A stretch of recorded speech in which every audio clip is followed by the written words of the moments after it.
me, are you single? Yet my heart's as big as Texas. More than just a lingual threat to get this pest to let. Live at best, he'll need a sedative and strap him to a steady bed. 28.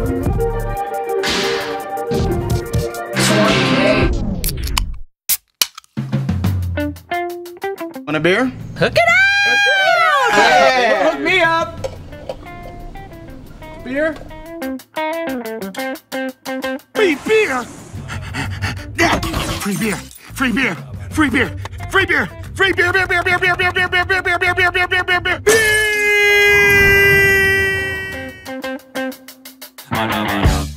Hello, I'm here for the free beer. You got it. Right after these 800 people get it. Last night, me and Blaine got to talking, and we came to the realization, dude, that you have a drinking problem. Okay, good one. Now can I have a beer? You know what? Go ahead. Take a beer. Thank you. Thank you. You guys are gonna see you're making a big deal out of nothing. Okay, whatever. Okay? Yep. It's not a big deal. That doesn't make any sense, but I think you're ready to finish that beer. I think so too. Uh-huh. Hi, will you guys get us some beer? Why, are you too stupid to buy it yourselves? Oh, you guys look dumb. No, we're 19. Okay. Yeah, that's underage, okay. I got a big dick. They call me Beer Julie! Have you been drinking? No. Are you drunk? That's cute. I remember when I had my first beer. All right, now you're overstimulated. Let's get some beer in you, and then it's right to bed. Woohoo! Beer, beer, beer, bed, bed, bed. If you really want some film at 11, why don't you follow me down to the brewery? I'll tie a bowling ball to my ankle, dive in the vat of beer. I'll leave this world the same way I entered my marriage, dead drunk! What do you guys give me if I kill that bird? Barbara, that's a bald eagle. Get away, Baldy! Yeah! Oh boy. Good evening, everybody. It's the Wort with Mike and Pete, GovsRadio.com. We are live on GovsRadio.com. We're also streaming live on our YouTube page. Go on to YouTube, type in up at the top search menu, type in W-O-R-T, pronounce Wort, spelled Wort, and of course, Mike, Pete, and you will find us, and you'll find our live broadcasting now. Go ahead and hit that subscribe button, comment down below, and you're not going to win a goddamn fucking thing, so don't even think about it. We have to get through a lot. Wait, I don't have you on, Pete. No, sorry, go ahead. Feel free to say nasty things about me, though. Oh, yeah. Everyone I thrive on negative criticism, so... You can just tell Pete he's... It's greatly accepted. A shithead. That's fine. It's okay. All right, so here's the deal. We got to get through a bunch of this stuff. Tonight, we are sponsored by the following. MyBomberJackets.com. Go on to the website, MyBomberJackets.com. Type in the Wort. No, I think it's just Wort. W-O-R-T. And the promo code, receive 15% off your order plus free shipping. Go there now. Alex is a great guy. He's got a lot of stuff coming out. He actually DM'd us and asked us a bunch of stuff, so we're going to get into that. He's going to continue with the sponsorship. Number two, we are also sponsored by Shirts on Tap, shirtsontap.com. Get a T-shirt from a brewery around the country and get it shipped right to your door. You get to pick your size. You get a couple of stickers and swag. Shirtsontap.com. In the promo code again, type in Wort. Receive the first shipment for $5. Every shipment after that will be $13.99 for the first 3 months, and then you continue on your normal subscription basis. Go to shirtsontap.com, a proud sponsor of the Word of Podcast. We have Brewers Hardware. Brewers Hardware supplies us with lots of great things for the home brewer and the brewers alike. Tonight we have, as one of our gifts for our, brewery guests, we have some swag for you guys today. That is sponsored by the Brewers Hardware. Again, they have all the stuff that you're going to need for your home brewing or even major manufacturing brewery needs. So try them out. It's brewershardware.com. Also, we are now sponsored by taphandles.com. Yay. A lot of .coms, but really that's all there is now, right? Is that the whole world now? I mean, if we get a physical location to sponsor us. Which would be awesome. I don't want to get like Mario's Pizza. I'd love to get a physical location without a website. No, we can. We can do that. We had that at one point, and we We kind of They have a website. They also have a website. We burned that relationship right to the ground real quick. Apparently, we asked too much too soon, so that's all right. We live and learn, and from that, we've gotten so many more sponsors from that. It's unbelievable. So go to what was I talking about? I don't even know. Yes, taphandles.com. So this is really going out to all your home brewers and breweries. Taphandles.com has a lot of great custom-made, bulk order, small, custom order tap handles. Go onto the website, check out their entire product supply. They are going to help us with this new project that we're going to undertake, and a lot of our brewer guests and a lot of the bars and restaurants that we've been familiar with are going to be part of this. So we're looking very anxiously to get that venture underway. Production is underway. Also, we are sponsored by Hartwell Wood Shop right here on Long Island. That's a brick and mortar. Yeah, Hartwell Wood Shop right here. But they probably have a webpage. Yeah, they definitely have a webpage. I'm not saying they don't. I'm just... All right. Well, listen, we're sponsored by Hartwell. Hartwell's working hard for the second phase, phase 2, almost like we're a Marvel Cinematic Universe of what we're trying to do. And again, I'm being very secretive and coded because we haven't unleashed that yet until we get everything together and roll it out. Then we will announce it right here on the show. HardwellWoodshop.com. Yeah, thank you. They have a webpage. Of course, everyone has to have a webpage. Who doesn't have a webpage? The shitty pizza place on Main Street by me. He has an entire web show here at Governors Radio. It's Dan Romano's show. Same guy. I don't think it's the same guy. That's the same pizza place in Farmingdale. I don't know. Whatever. So anyway, those are our sponsors tonight. And before we start off the show with our guests, I do want to make a quick announcement for everyone watching out there tonight and listening in. We will be at the AC Beer and Music Festival Saturday, March 30th, down at the AC Convention Center. As part of the Hopped Up Network, we're going to be live on stage. Yes, live on stage. They have their own podcast stage. There's an audience. There's all sorts of stuff. Oh, fucking audience. Now, hold on. I got my list of our potential guests. Not potential. Oh, good Lord. We heard back from them. Yeah, it's pretty big. So the following people will be appearing on our show this upcoming Saturday. These are mostly New Jersey places. Let's go right down the line. We got Fort Nonsense Brewery, Tuckahoe Brewery, Backward Flag Brewery. That one's interesting. I think it's all female owned and operated. We'll have to go back through that. Bolero Snort will be there, and they said yes. 8 and Sand, Icarus, which I've been to, love some Icarus. Cypress, which I've been to, love some Cypress. Dark City, been to, love some Dark City. And there's a few other ones, as well as some potential merchants and other people are going to be hopefully... Merchants of Death? Jumping on the sponsorship bandwagon. We're going to be there on the podcast stage with some of the podcasts like the Essential Beer Guy Talk. Essential Guy Talk. I want to get it right. They're part of the Hopped Up Network, the Jersey Beer Guys, and a girl, and of course, the South Jersey Beer Scene podcast. And the Wort will be there in session number 1, broadcasting on the stage. And my hope is we're going to be live on YouTube for it. Cool. Yeah, so I just got to confirm a few other things, and I think we're good. We're definitely going to be out and about, also interviewing people at their booths, talking to people at the place. Hope to get a musical guest on as well. A bunch of bands are playing there. So we're going to be out and about in the second session, drinking our faces off and interviewing people on the street, kind of like an Art Man type thing. I love me some Art Man and the ridiculousness. We know you do. You remember what happened at Nassau Coliseum. Now multiply that by 10, because know. that's what this is going to be like, just so you know. All right, well, in the studio tonight, we have our guests. By the way, for anyone watching, our phone lines are open tonight, 516-465-3990, 516-513-0515. Give us a call, talk to us, talk to the brewers. And we're expecting 2 phone calls tonight. Armada from Connecticut might call in. I was very interested in their can artwork for one of my favorite bands that they had inspiration from and developed that, and I wanted to hear about it, and they jumped right on it. And then, of course, there's one other one I got to check my phone for. I don't remember. That's a lot to remember. I didn't have anything written. Do I have a script except for these, which would have been possible? Written in red ink, I might add, from the teacher. Blood. Is that from the grade? Yeah, you want to see? Yeah, look, see? So like it says student pass. Student pass. I swear to God. That's what I did today. It's my student pass. That's right.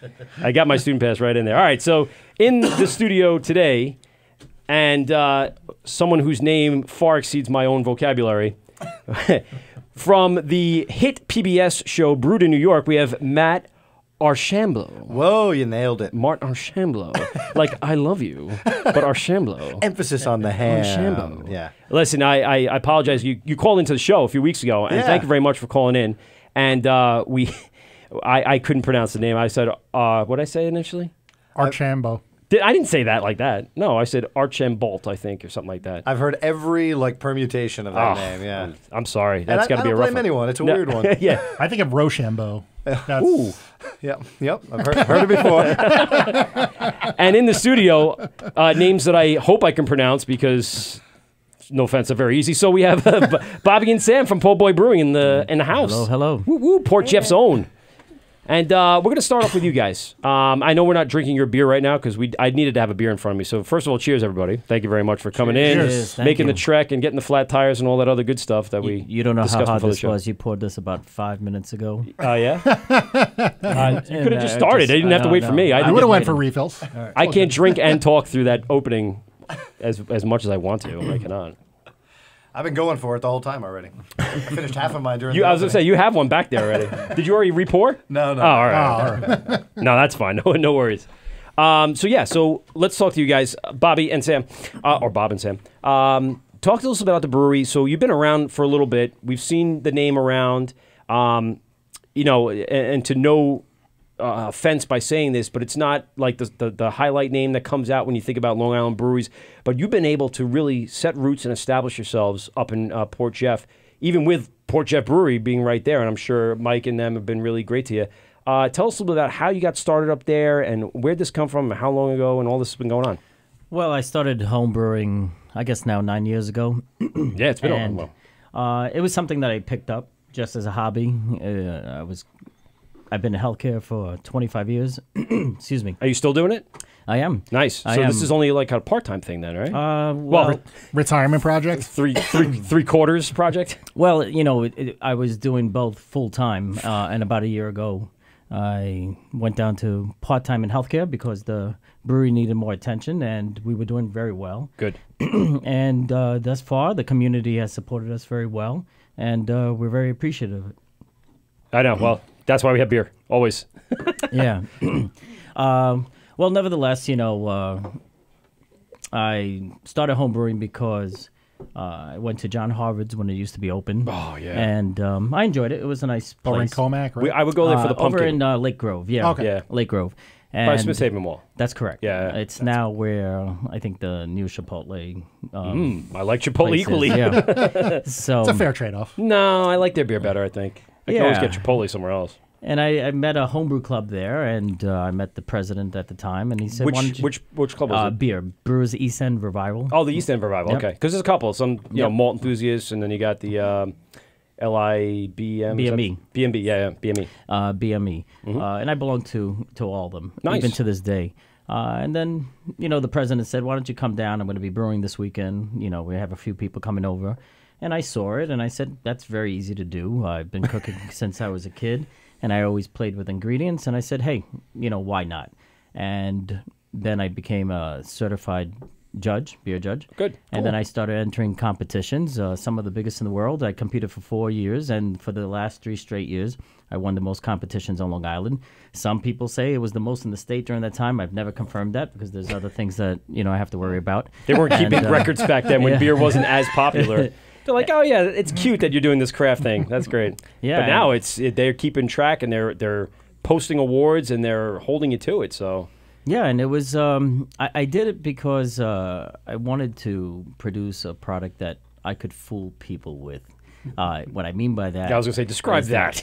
What I mean by that is some of the early home brews. It was challenging to get good ingredients, good products to make a good beer, and some people didn't worry about everything from sanitation to fermentation temperatures. Now, just to get a scope, how long ago was that? That was about 9 years ago. Yeah, so that's really before this became an extremely popular thing to be and do. Yeah, and with that, I wanted to make beers at home that I could say to people, here, try my beer and try a commercial product and put it in a glass. And I said, pick out my beer. And a lot of times they could not. And I said, okay, I'm on something, that might be worth doing. And I said, I'll open a brewery.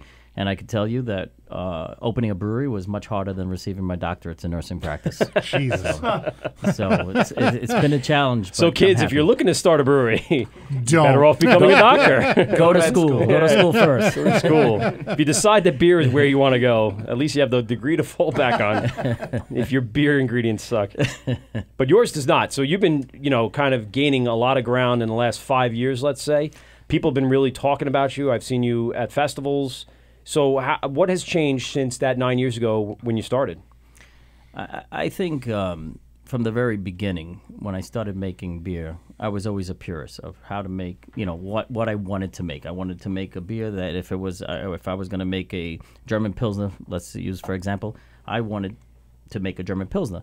But at the same time, my foundation has always been introducing ingredients from different parts of the world. Mm-hmm. And I'm Latino, and I use a lot of flavors. And what I think I surprise most people with is the flavors that come through in my products, and it's things that you wouldn't expect. I'm also a brewery that makes hard ciders, and cool. I'm one of the few people that do that in the country legally. I have 2 licenses. I like that he threw in legally. Yeah, legally. I got a gin mill in the back legally, just so you know. Yeah, so I have 2 licenses, a brewery license and a winery license. That's you what do? it falls Okay. on. Yeah, chemically and scientifically, that's what it is. Isn't that harder to get now, though? To get both at this? It's other challenges. It's just another layer of challenges. Okay. More hoops to jump through. There were. And when I was applying for the license for it, even the federal government and the people from the TTB were not really sure of the laws, and they would advise me one way, only to wait 9 months later to find out that they gave me the wrong information. Yeah. And now I had to start the process. Turns out we don't know over. how to read our own rules. Yeah. That's what you're laughing at. She's like, the fucking bureaucracy here just sucks. Yeah. Yeah, This is and awesome. then, they would discover their mistakes, but at least they were very helpful. So when they did make a mistake, they said, Bobby, hey, we made a mistake. We're going to throw you at the top of the list because, it was their fault. Right. But it helps to be the guinea pig at sometimes. Yeah. It gets kind of fast-tracked, into Sometimes, but you never know. You're sitting at the edge of your seat worried if it's ever going to take off. But it has, and, we have great support from the community. We've always done this through a grassroots approach, the word of mouth. We don't advertise. The closest thing that we do has been maybe a Groupon, beer education tour that we do. I think I've seen that, yeah. Yeah. Okay. And there's not too many that are doing that either. No, and I want to educate people. So the tour had always included a brief history of beer and hard ciders, and then I would sit people down after touring the facility and showing them why and explain why I look different compared to other breweries. And then I would teach people how to properly taste beer and ciders the way a judge would. Yeah. And the education that goes with that. And people really enjoyed that. And just with the extreme flavors and the different things that I do, especially with the hard ciders, that's really out of the box. For example... so you took it right out of my mouth. I was like, give me an example. Of the, and for example, God damn it, I got to get my word in. Well, I'll we all make... and these are gluten-free, correct? All the ciders are gluten-free. There you go. We'll talk to Michelle. Tell her over at LIC. She's gluten-free now. She knows. Yeah, she knows. She knows All right, about it. take that back. She was at 1940s for a while, and then she moved to LIC, but she's at it, so yeah. So, we'll make straight ciders that have different fruits from blackberry to blueberries, but then I'll do bizarre things like key lime pie cider or like a candy apple habanero cider. Ooh, I like the spice introduction. Really, for our anniversary party, we had a fruity pebble cider, or even that's interesting. Yeah, I made a cider that we called it a coquito cider. I'm Latino. It's a Puerto Rican eggnog, so I just incorporated that into a cider that was the most bizarre thing that you could ever see because it was white, and I would even make like black and tans with that with our stout, and it was like a black and white cookie. It was bizarre. So I think that's what most people expect when they walk in. Just flavors that really pop, that really work well, and you can drink more than a full pint of it and continue to order more. Cool. So, tell me how you end up choosing Port Jeff. It's a little out of the way, for some people that live, and I'm actually probably saying this right from personal space. It's a lot away from me to get to you. Yeah. Because I'd like to just go and drink all day. But what was about Port Jeff that really kind of, did you grow up there? Did you? No, I was born and raised in Brooklyn. And there you go. About 20, I guess now, 1996, I moved out to Long Island, Williston Park, and then 2000 moved out to the Ronkonkoma area. Excuse me. And at that point, I wanted to open up another location, and the health department, even though the brewery was approved, they would not approve a tasting room because they thought that the cesspool system was too small to handle the extra, sewage in addition to the brewing. They thought that the 25-person tasting room that I was asking to have would overwhelm that system, even though right next door there was a dance studio with 200 kids dance studio, Man, 5 car bathrooms. car mechanic, a tint shop, a shade shop, a masseuse that dumped more wastewater than I ever would had. What about like for just a standard car wash? How do you let a car wash in your neighborhood then? Like you don't let a car wash in? That's well, crazy. Nevertheless, Well, the system is at capacity, Mike. So. Oh, we have 15 car 25 washes. more people using There's no room. the toilet. 25 using, 25 people drinking beer using Yeah. the toilet. That's the difference. But at that point, I folded the tents, and I wanted to avoid that situation. Okay. And Port Jeff Station in that area they were on sewers. A lot of bars too. Yeah, there's a there's destination, downtown, right? yeah. and they have a sewer, municipal sewer system. So I checked out the okay. location, and I was like, "Hey, this will work." They had great parking, and the landlords were very helpful to getting this off the ground, and we went from Parking there. is probably something that's often overlooked when Yeah. When choosing you a location. when you open up breweries, a lot of times there may be some towns that require a traffic flow, study how you're going to handle the parking and everything else. The location I chose has already 400 spaces in that area. And what's the capacity of the tasting room now? 40. So you're not going to fill 400 spots. Well, Right. it's a municipal lot, I guess, right? That's for the I take tasting 2 or 3 room. cars to a brewery. Yes, when I right. go, yeah. Of course. Why not? One for the spare. Yeah. I'm just going to get my spare car real quick. Right. 10 of them. But yeah, the municipal lot that's located in the state. Now, so it's right.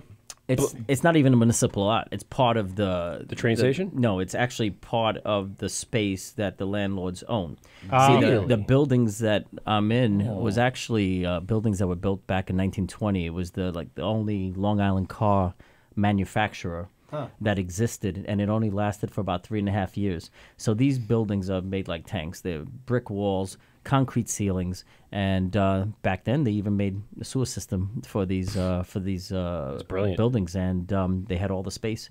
So even though we're set a block off of a 112 and a block away from the train station, it's basically in the middle of a residential area. And it has its own offset parking, and you could just walk right, park and walk right in from the parking lot itself. So safe enough to kill somebody and get away with it. I got it. It's perfect. So if you're looking for a good beer and a murder night out, just kidding. Speaking of hit and runs, Don't wasn't there murder. I'm one not in your promoting neighborhood? murders. Yeah, there might be now. Sorry, Christina. My wife will get back to me saying, so you decided to murder me tonight when we go to PoBoy. He's like, yeah, a little bit. So yeah, what do you have on tap right now? Like, I'm sure you've been through a lot of different flavors and things that you've been working on. So do you have like a current list right now that we can speak about? Well, we started with 8 taps, and we expanded to 15. 11 always are dedicated to beer, and 4 are always dedicated to cider. Oh, okay, good. Yeah. And we brought some samples for us. Nice. I'm sorry. to try. Yeah, well, let's all pound our We'll have beers. to chug the 3-ounce pour we just had. Yeah, no, 2 ounce. If you have more than 2 ounces, you're going to be in trouble, according to the festival rules. Are we on there? Yeah, We you're are on. on You're there. on. Yep. Yeah. All right, so why not start with a cider? Since Sure. This is Let's start with usually cider. something. All right, let me pound that- this brown real quick. this By the way, is- we started the Giggity. night. Yeah, we started the night with this small craft brown that just actually came on tap at my local distributor. And since they were closed tonight, and I was too busy watching basketball all weekend to go there and actually get a real crowler or a growler, I decided to grab this on the way here, and I love their brown. It's one of my favorites. You guys brew brown? Yes, Oh, in fact, and we I have will be one trying on. that. We Yeah, have wait, it, you have it on here? tap right now. No, No, but I have Okay, something all right. that's probably Right. just as interesting. I'm good with that. All those taps that you have on, you're brewing all that yourself? Yeah, I'm still the guy who works the back. Occasionally, Sam here will, be available. Hi, Sam. Give You me can say hi to everybody. She'll give me a hand. Otherwise, I still am the guy that has my hands on it fully. Smells like candy. Oh, let me fish my brown. See, now what you'll taste with the hot cider is, I find a lot of the ciders that are made in mass production are too sweet. They taste like a liquid Jolly Rancher, like a green apple Jolly Rancher. I love the wine. It's kind of dry. Yeah, I love wine and mixed cocktail drinks, so I make my ciders taste like that. This one is just blackberry cider, 85% apples, 15% blackberries, a little bit of drier so that it doesn't feel cloying and you can continue drinking it. And it's really a hit for the people that, one, don't like beer, and two, for the people that don't like beer and hard cider, they feel like they're drinking more of a wine here. Oh, you're right. It doesn't really hit you in the face, all the sweetness. Right. And I like the look. It looks like rosé. Rosé all day. I'll get my wife to. She'll drink the shit ton out of that. I'll tell you that right now. Don't forget the hashtag. Yes. Boss pour. I'm gonna boss pour of blackberry cider. Oh, Daddy's gonna get lucky tonight. At 6%, that's pretty good. Just double click 3. I'll put them on in a second. It actually is. It drinks well because it doesn't have that booziness at all, even at a 6. You barely even taste it. It's delicious. What do you think? I like it. It's nice and dry. Are you a big cider guy, Pete? I'm not a big. I used to be when I was like 22, 23. Yeah. Like the sweetness, like you're talking about, have like something like Magners. It's just it's one and done. Yeah, pretty much. And the night little dessert and a Magners. But I usually do the half-half. I usually get a Magners and Guinness if I'm going to do that. I don't know why. There's a name for that. There's a name for all of them. Snake like Black bite. Velvet. That's it. That's Snake it. bite. Thank What's you. the Black Velvet one? What am I? Black Cashmere? Black Velvet, that's Guinness and champagne. Champagne. Yeah. Ooh. This is delicious. I wish, like, I would get a big glass of this. Yeah. Oh, yeah. Thank you. Yeah. Yeah. It would drink nice. This is The Word with Mike and Pete, GubsRadio.com. What do we got on the phone? Are you there? Nope, they hung up. If you just called in, call back. We take our phone calls to the air, but I put you on hold to start. I mentioned that if anyone was calling in, if there was a guest that was calling in, then just do yourself a favor and just stay on the phone. You can hear us once I put you on hold. It's magical. It works like that. So just stay there and we'll be right with you. So tell us a little bit about this brewing process. So it's a standard cider base. So what goes into cidering for you? Well, hard ciders are nothing more than apple wines. And that's why the federal government views it as a wine. And because you're taking fruit and fermenting it. Yeah, and any fruit that you ferment is considered a wine. Doesn't matter if it's grapes, peaches, pears, apples. It's a wine. And this one is a blend of some Macintosh and I think touch of Red Delicious, and then that's about 85%, and the last 15% would be blackberries. Okay. And it's as simple as that. When you brew a hard cider or make a hard cider, there's actually no real brewing that goes on. You take apples because there's no grain. Correct. Right? You take apples, you press apples, you extract that juice. You take that juice, you throw it in a fermenter. Then you drop your yeast in the fermenter, and then the yeast does its magic, right? It eats the sugars that's in the fruit, which is fructose. And it's a living product. Yeast are a living product. So if it's eating the sugars, right, whatever comes in goes out. So yeast farts carbon dioxide and pisses alcohol, and that's all it really does. And then yeast a week later, can't get a better explanation than that. Well, it really has the life. It sounds like me and some of the guys that I know as well. So the blackberries, are we getting them from local places, or no? are you held to those standards, or do you have a farm license? I have a farm license, okay. And a lot of the ratios for the farm, New York State farm brewer, is changing with 2019. Previously, you had to use 20% of the ingredients grown and raised in New York State, and then the rest can come from wherever else.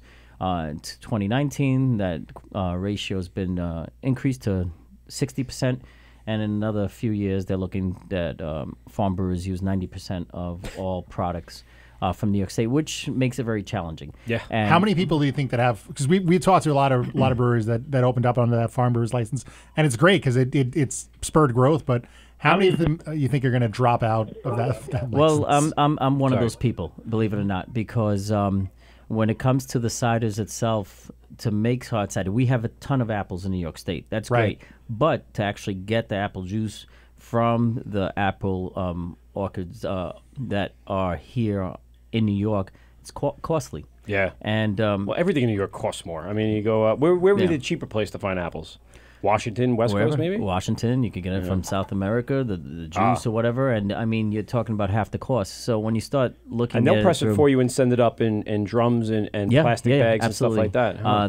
When I get it locally, I would always use Richter's Farm in Northport. Yeah, and they would deliver it in a big plastic tote, and the guys are great up there. And if you've never been up there, that's something that it's a throwback. You don't, apple picking. Yeah, but just the farm itself, it's small and the family is great, and it's something if you're up in Northport. And they'll qualify that as the 60%, of course. If you're getting it now for this year, it would have to be 60%. Right. All right, let's go to the phone. This is The Word with Mike at PeteGubsRadio.com. Who do we got on the phone? Michael. Name's Dan. Hold on, Graz. Hold on a Graz, second. we'll see you later. Graz, give us a second. Hi, Dan. How are you? Doing all right. Thanks a lot for calling the show. Where are you from, Dan? I'm from North Carolina. North Kakalaka. Is this a friend of yours? Anyway, Sam, know who this guy is. Right Ah, there you go. He's smiling. Are you watching on YouTube? Watching him smile? I can't see on YouTube. I just got you guys on podcast. Oh, there you go. Yeah, go to govsradio.com and appreciate you listening in. So, how do you know Bobby and Sam? I met them about a little over a year and a half, not quite 2 years ago. Okay. I was an avid patron. I was working at the hospital at the time. I work in healthcare as well. There you go. I eventually, with my job, had to move away, but I pretty much come back to Long Island just to visit Bobby and Wee Sam and visit all the people at PoBoy, because it's kind of a unique environment on Long Island where not only is the beer good, but everybody that shows up is just amazing. And it's, you always hear that Cheers type reference situation, but that's kind of what it is when you So go you're their Norm. Yeah, he was on There you go. Is that you, Graz? Yeah, that's me. Graz just yelling Norm in the background. Dan actually Dude, was. you sound like you need a beer from PoBoy right now. All right, hold on, stop yelling. Hold on. Oh, Jesus. Dan was just, I'm sorry, Bobby was going to tell us a little bit about something about Dan. Go ahead. Well, Dan came in one of those Groupon tours, and he quickly fell in love with the place. And then we have a mug club, and he was the guy who got the first mug that we ever had. And He's we that numbered- guy. He's that guy. Fanboy. So like it. And he still flies in. Everyone for- needs their fanboy. Yeah. That's how you get started. That one guy is going to tell 15, 20 other people. Right. And they're all going to come in and be part of the mug club. You're like, Dick, you got to be the mug club. Will you be in the mug club? Yeah. And next thing you know, he's got all his friends there, and then their friends have their friends, and then that's it. That's how it goes. Yeah. Michael, I want in the mug club. Oh, Christ. Graz, I'll bring you a mug of coffee tomorrow, buddy. Yeah. All right, Dan. Anything else to say to the fine folks over at PoBoy? Great answer, Grass. Thanks. As always, just saying, miss you guys. I'll see you guys in a couple of weeks for Tap. Actually, yeah, there you go. I was going to say, Dan, what's your favorite event over at PoBoy? Favorite event at PoBoy? Oh, that's anniversary party is always a classic for me. When's the anniversary parties? No, that one just passed in the end of January. Congratulations. What are we up to? We are second year. Year two, full-fledged. All right, nice. All right, Dan, thanks a lot for calling in. Appreciate it, buddy. Bye, Dan. Thanks. Thank you. All right, later. All right, guys. You're a hoot, Dan. Keep it up. God. Jesus Christ. Oh, shit. Ladies and gentlemen, the host of Limo Talk here on Govs Radio, he's been out for a few weeks, and he's back. He'll be airing right here in the studio live Thursday at 8 o'clock, part of Limo Talk with the one Bobby Inns and the inevitable or uncontrollable or never ungrateful Mr. Inzarelli, Mr. Rich Inzarelli. Rich Zarelli and Bobby Inzarello. Yeah, it's hard to. Do you keep up with that? Where's PoBoy? He's And here. Where's the fucking Puerto Rican judge with 9 degrees? What? Hello. Wait. Hello. Shots right fired. Hold on, guys. So go back there for a moment. Bobby and Sam from PoBoy are here. Say hi to Bobby. Hi, Bobby. There you Hello. go. And then Sam, how you doing? Sam, are you married to him, or if I show up, can I squeeze Oh, you my away? God. there we go. Everyone wants to be married to Sam. Are you married, by the way? Ooh. So okay, you got engaged. Moving on. I'll be in there shortly. There's a reason why I missed pasta night the other night, Pete. Why is that? Did you get kicked out of the house? Dude, listen, it was either hanging out with you guys or at least being home playing with the puppy. Okay. I chose the puppy. Good. Bring him over. It was a good decision. I love to play with puppies right now. So, Judge, can I ask you a question? Certainly. How good are these parties over there at PoBoy? It sounds like you got guys coming from Schenectady. Schenectady.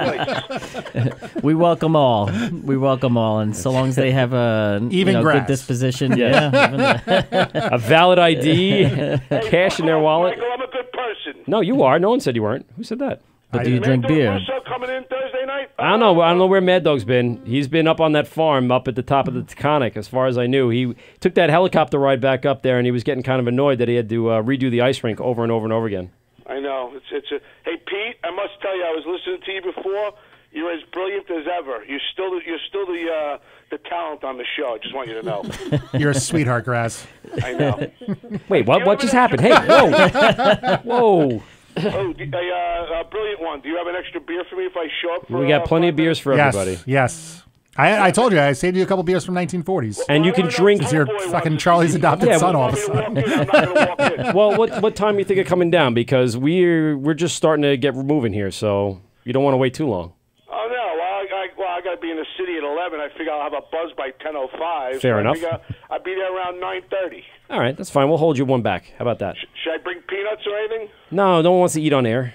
Everyone doing that doesn't work. Are you going to Atlantic City this weekend? We're going to AC, baby. We're going to be broadcasting live at the AC Beer and Music Festival, Saturday, March 30th. We're starting at 11:30 a.m., and we're going to go till 9 p.m., and then drive 3 hours back, half-cocked. Fucking really? Yeah. Dude, I'll tell you right now, you're all gonna It's a long day of broadcasting. I'm up for it. It's not quite a 24-hour marathon, though, Graz. Well, it's nothing like that, dude. No. Graz, can you hook me up with some Coke for this show on Saturday? Because apparently I'm going to need it. We'll get Red Bull. We'll get Red Bull. What are you doing? Don't shit on a rug. What are you doing? Oh, boy. All right, gotta see you go. later. Bye now. That's Anthony Graz today, host of Limo Talk Podcast right here on GovsRadio.com. Give us a call, 516-465-3990, 516-513-0515. We do take you live to the air. Just make sure when you do call in to stay on the phone until we announce you as our caller. Where are we at? I kind of lost track. Graz always throws us off like really We're far talking off course. about how ciders are basically wine. Oh, okay, great. And yeast farts CO2 and pisses alcohol. That's right. And I think the big question much is, like many a brewery. is there any more of that available here now? No, but we've got some other stuff. I saw Matt's really into it. Matt's like, oh, this is... I loved that. Yeah, Well, it is thank you. delicious. It really is. And it's not overwhelmingly sweet, which allows me to drink a hell of a lot more of it. So, but I have the last little bit. How much sugar are we talking about in like a cider like that? Well, I mean, sugar content still is driven by alcohol content. So Okay. the more alcohol you have in it, the more of response your body's going to respond to the sugar. The higher alcohol, body's going to respond to having more sugar in it. So when it comes to 6% product, whether it's a 6% beer or 6% cider, it's going to be the same. Same thing, yeah. You know, sugar is sugar. Whether we're talking about fructose or maltose that's in beer, your body's still going to react the same. It still has to secrete insulin and everything else to handle it. And for the people that might, have something like diabetes, then they just have to prepare the way they normally would prepare Before they come down and drink. Give That was yourself a a fair answer. Got it. That was a nice disclaimer. Please don't come and have a diabetic episode at my brewery. Now, because if I'm not getting paid, I'm not working. If I'm not getting paid, I'm not reviving. Yeah, that's it. I might have an AED, but I'm not touching it. It's got to be a first responder somewhere. Someone's got to go all in in this. good fun. All in good fun. Yeah. So when you choose your apples, you're choosing it based on sugar content of the apples, the sweetness, the tartness, stuff like a balance? Not always. Sometimes, depending on the time of year, it just could be what I could get. Oh, okay. And sometimes, you want to do a little blend, see if you can pick it up afterwards in the products. If I was doing just a straight cider, just a hard cider, then you'll probably sense more of the differences in the apple. If I was doing something with other fruits, you want to highlight that, right? Something that's going to have a milder profile, just so you let the other fruit kind of at the forefront. So for me, if I was doing a cider like this, then I would stick like with one apple flavor. Okay. If I want to bring out some of the other flavors that are critical. Now, do you have like a standard base that you use consistently? Because I know you gave us percentages before of the Macintosh and Red Delicious. Is that something that you use consistently over again, or do you kind of experiment, like you were saying, with the third ingredient or the third and fourth ingredient? And that's what it'll come down to. But mostly we're gonna, we'll have a recipe that we like to start with. But it depends what I'm trying to create. If I'm going to create something like a candy apple or habanero, I don't really have to worry about how many apples are going to be there, because there's going to be some other flavors that are going to really pop. So it all depends. Time of year. The type of yeast used in cidering, is it different than brewing, or you can use whatever you like. I mean, you can use champagne yeast, you can use wine yeast, you can use beer yeast, and what do I mean by that? Ale yeast. You can use Pilsner yeast. Yeast is not picky. It just wants to live. It wants to procreate, right? Yes. It wants to have a big orgy in that fermenter and make a lot of babies. So, and you know, Why does it always come down to, hey, wait, is there semen in this beer? Hold on. Is there yeast semen? Yeah, it's called alcohol. Well, if you test positive tomorrow morning, you know it was my fault, right? You know, there's a new T-shirt, you know, we should bring over to Shirts on Tap. You're like, I drink yeast semen, it's called alcohol. People could just walk around with that. Big seller. Big seller. Big seller. You know, I am only the idea guy. I don't know about marketing or anything like that. I'm just saying, just get a big I'm sure they'd be happy to share the profits. Get a couple of Instagram girls to wear it, and I promise everyone will buy it. Yeah. That's fine with me. But that's interesting because, you know, I would think that for something like a cider, you would need something a little different in taste profile as the excretion of the yeast is coming out. It would have to change things a little bit, wouldn't it? It depends what you want to create. If I want to create a very dry cider, I'll use champagne yeast. If I want to create something that feels a little bit more of that apple flavor to come out, I could use a beer yeast, you know, anything from like a Nottingham yeast or whatever. So it depends, you know, that's where I think the chef in me comes out. Where I can play with. It feels good to experiment like that, right? Yeah. I think that's one of the things that are in a lot of the brewers. The drive comes down to that experimentation phase. Yeah, I mean, sure, who doesn't want to experiment, right? Right. Well, I had a great question. I lost it because now I spun off on experimentation. That's a T-shirt. Yeah. Oh, I know what I was going to be. All right. So, do you transition well from cidering to brewing? Is that a tough thing to do? No, it requires the same amount of attention. Did you ever go to a beer that you're making and go, "Fuck, that was a beer, not a cider. Shit, I got to take the apples out or something." No. Actually, you know, it's pretty straightforward. When you make a cider, you know, you have to start with apple juice, and that's it. So there's none of the beer stuff that really goes in except perhaps the yeast. But I've made some ciders that I might use like a smoked malt in making it and so forth. I really do a lot of, you know, out of the box kind of things. You really are doing the chef thing on that. Yeah. Do you find it's easier to do those experimentations with ciders as opposed to beer? I think with the ciders, the flavors come out better or easier. Okay. But ciders are very temperamental, so they can fall apart, the flavors, very quickly, and a month later you have something that might taste good, but nothing that really is supposed to taste the way it's supposed to. Now, what causes things to fall off? Like, would the habanero fall off? Would the spice of something The fall off? spices won't. You know, fruits, they're in competition with one another. So you have to know the right balance. And then you have to know when to halt fermentation, because the one thing about fructose and fruits and wines, it'll continue to ferment. And it will eat every bit of sugar, and to the point where it's an extremely dry product, and you might get the... You have a 10% Chardonnay on your hands? Yeah, and sometimes, and that's like my first ciders. I actually made just a straight cider to make it, to fool people into thinking they were drinking a champagne. And it worked. So there's that fool you part. Yeah. Nice. And brute cider of sorts, I guess. What's that? Kind of a brute cider? Is that kind of... Yeah. It was and very effervescent, like a brute would be, and like a champagne would be. And I would serve it in a flute as well, and people were completely fooled. Yeah. So. Now, one of the bigger styles that are out there up and coming is the Brewed IPA. Is that something that you can work with because of your background in cidering and a little bit of the wine part of it? Yeah, and that's funny you should say that and mention it, because I do have a Brewed and a fermenter right now. There you go. Boom. Nice. Look at me. Yeah. Fortune teller, O'Toole. Nice. That'd be interesting to taste. You do very, very, very different beers. Pete and I were able to get, and how did we get the, from Mark from Hopscotch? Yes, Mark from Hopscotch. So Mark from Hopscotch brought us the... Cocoa Nog. Oh, so you had it. So we both have had it. He didn't expect it, what he was about to taste. Right. I smelled it and I tasted it. I'm like, oh, okay. And I had to ease into it because I was expecting more of the beer side than what amounted to like a drink on a party ship, which is exactly what I was feeling when I drank. I'm like, woo! I put the music on. It was something definitely different. And I thought that was so experimental that no one's doing anything like that. Well, when they don't. It wasn't even on tap. We pulled it up from the back. As Get like the crap out of here! Yeah. Wow, I feel even more special that we had that. Thank you, Mark. Mark from Hopscotch may call in. They went through their second round of approval on the bottle shop, and I believe they got. He's got to be getting close. He's they got the nod. I think they got the full nod, I believe. You can call in 516-465-3990, 516-513-0515.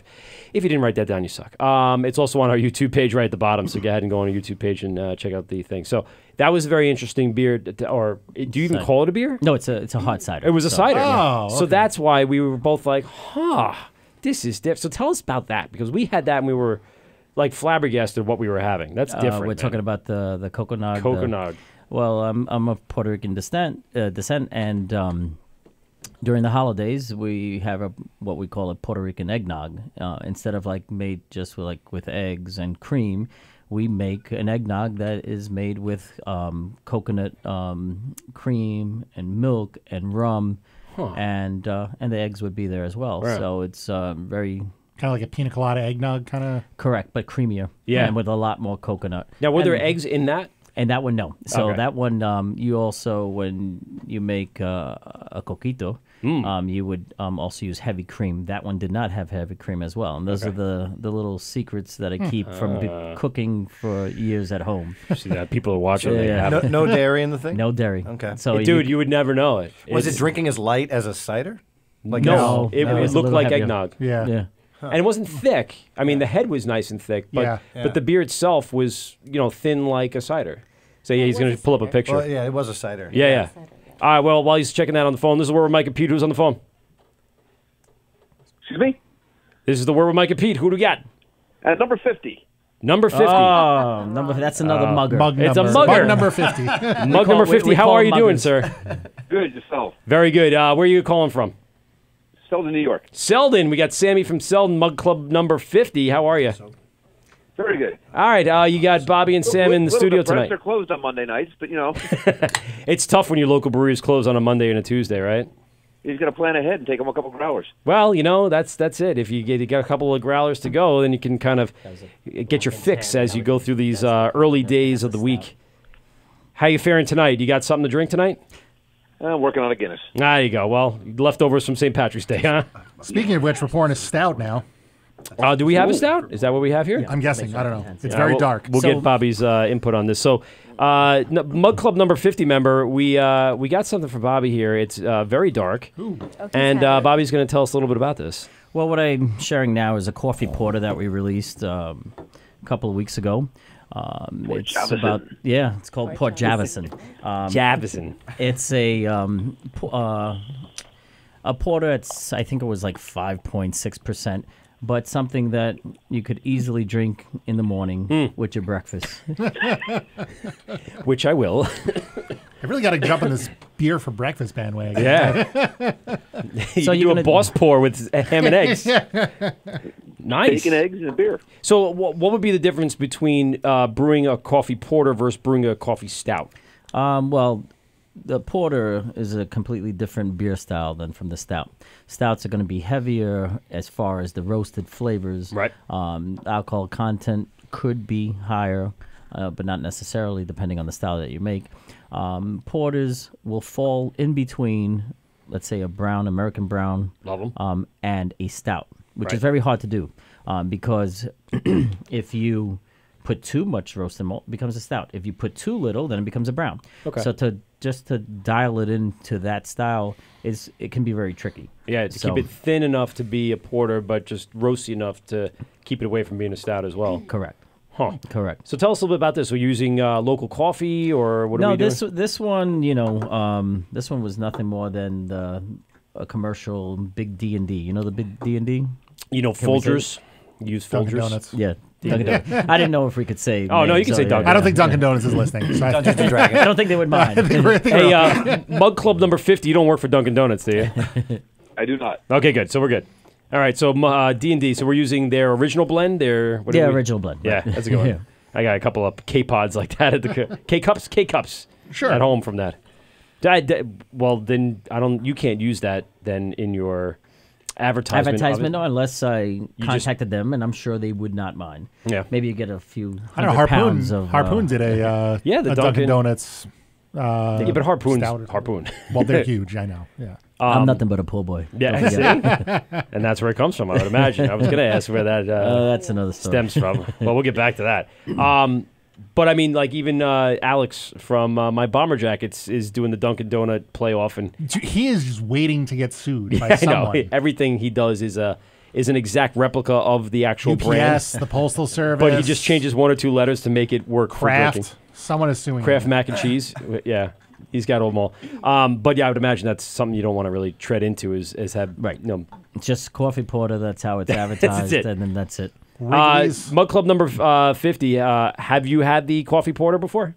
I have. Ooh, and what do you think about it?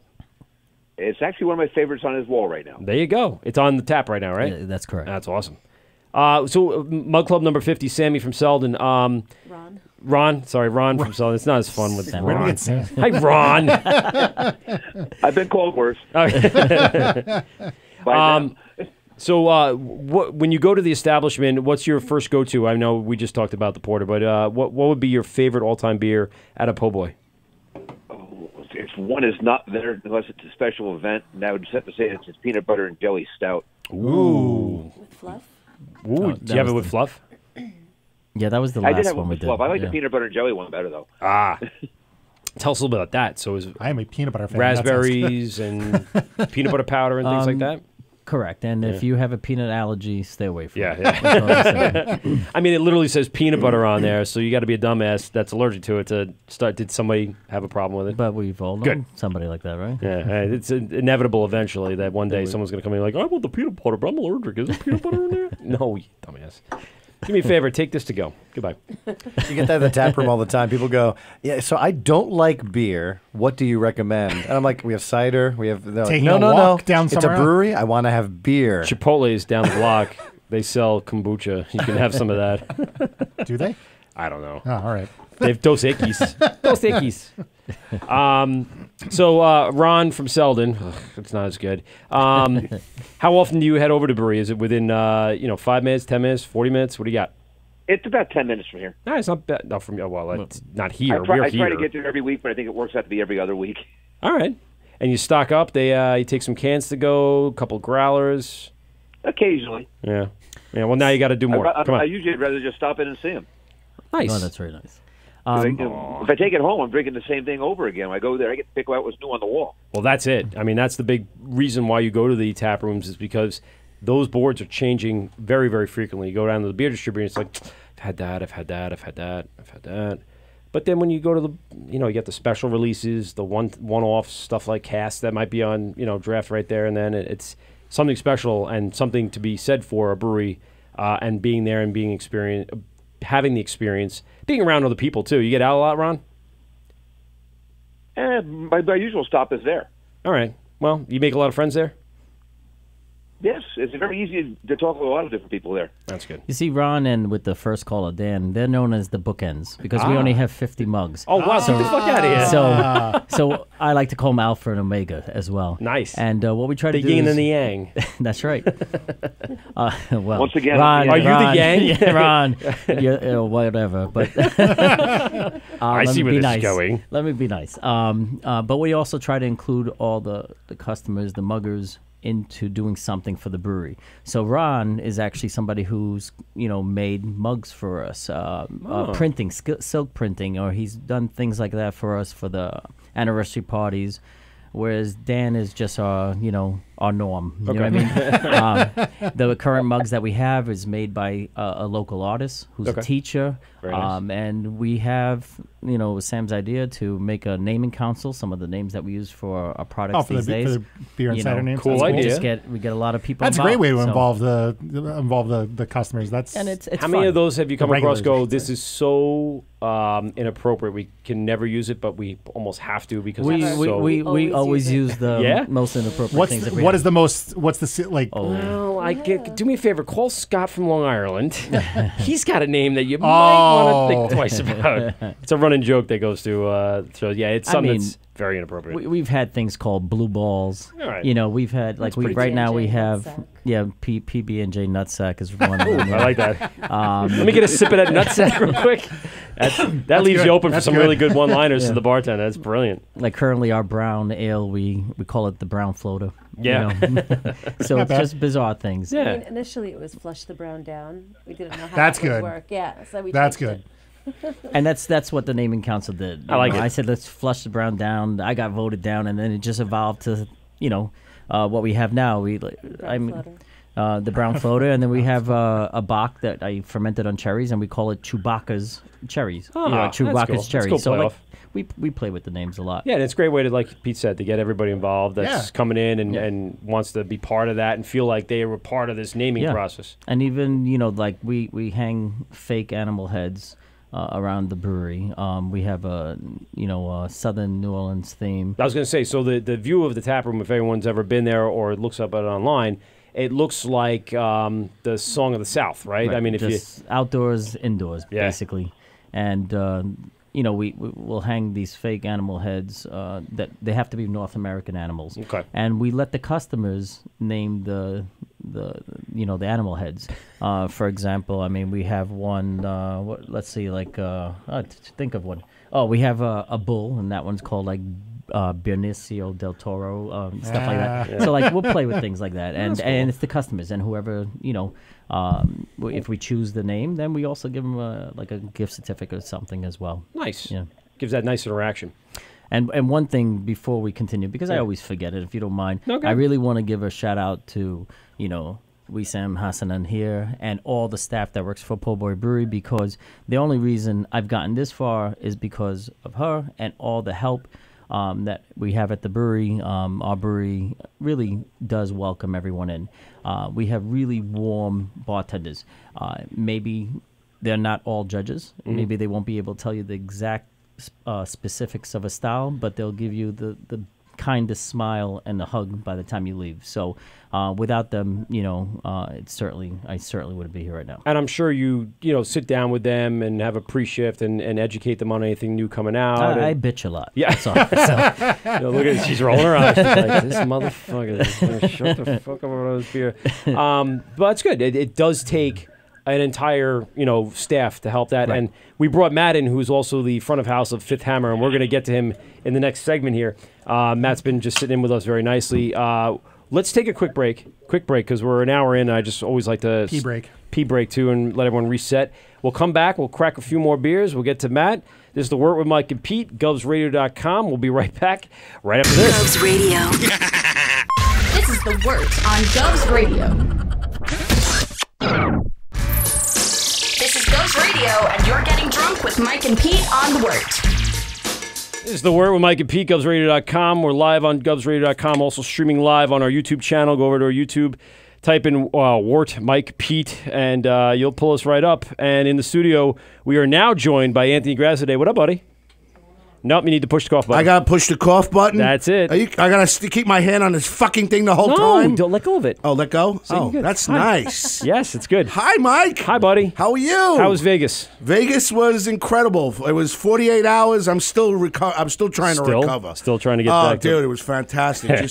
Just every single casino was just happening. It was very busy over there. Were you able to pull get to a brewery? Did you find something out there? No, we went to a place that was scantily clad women. Yes, but they were. I gotta find out the There's name. several of those in Vegas. No, but Yes. it's a restaurant. It's a restaurant where they're wearing G-strings and Hooters? tops. No, it's not Hooters. It's Nyson and Hooters. Does it rhyme with Funny Branch?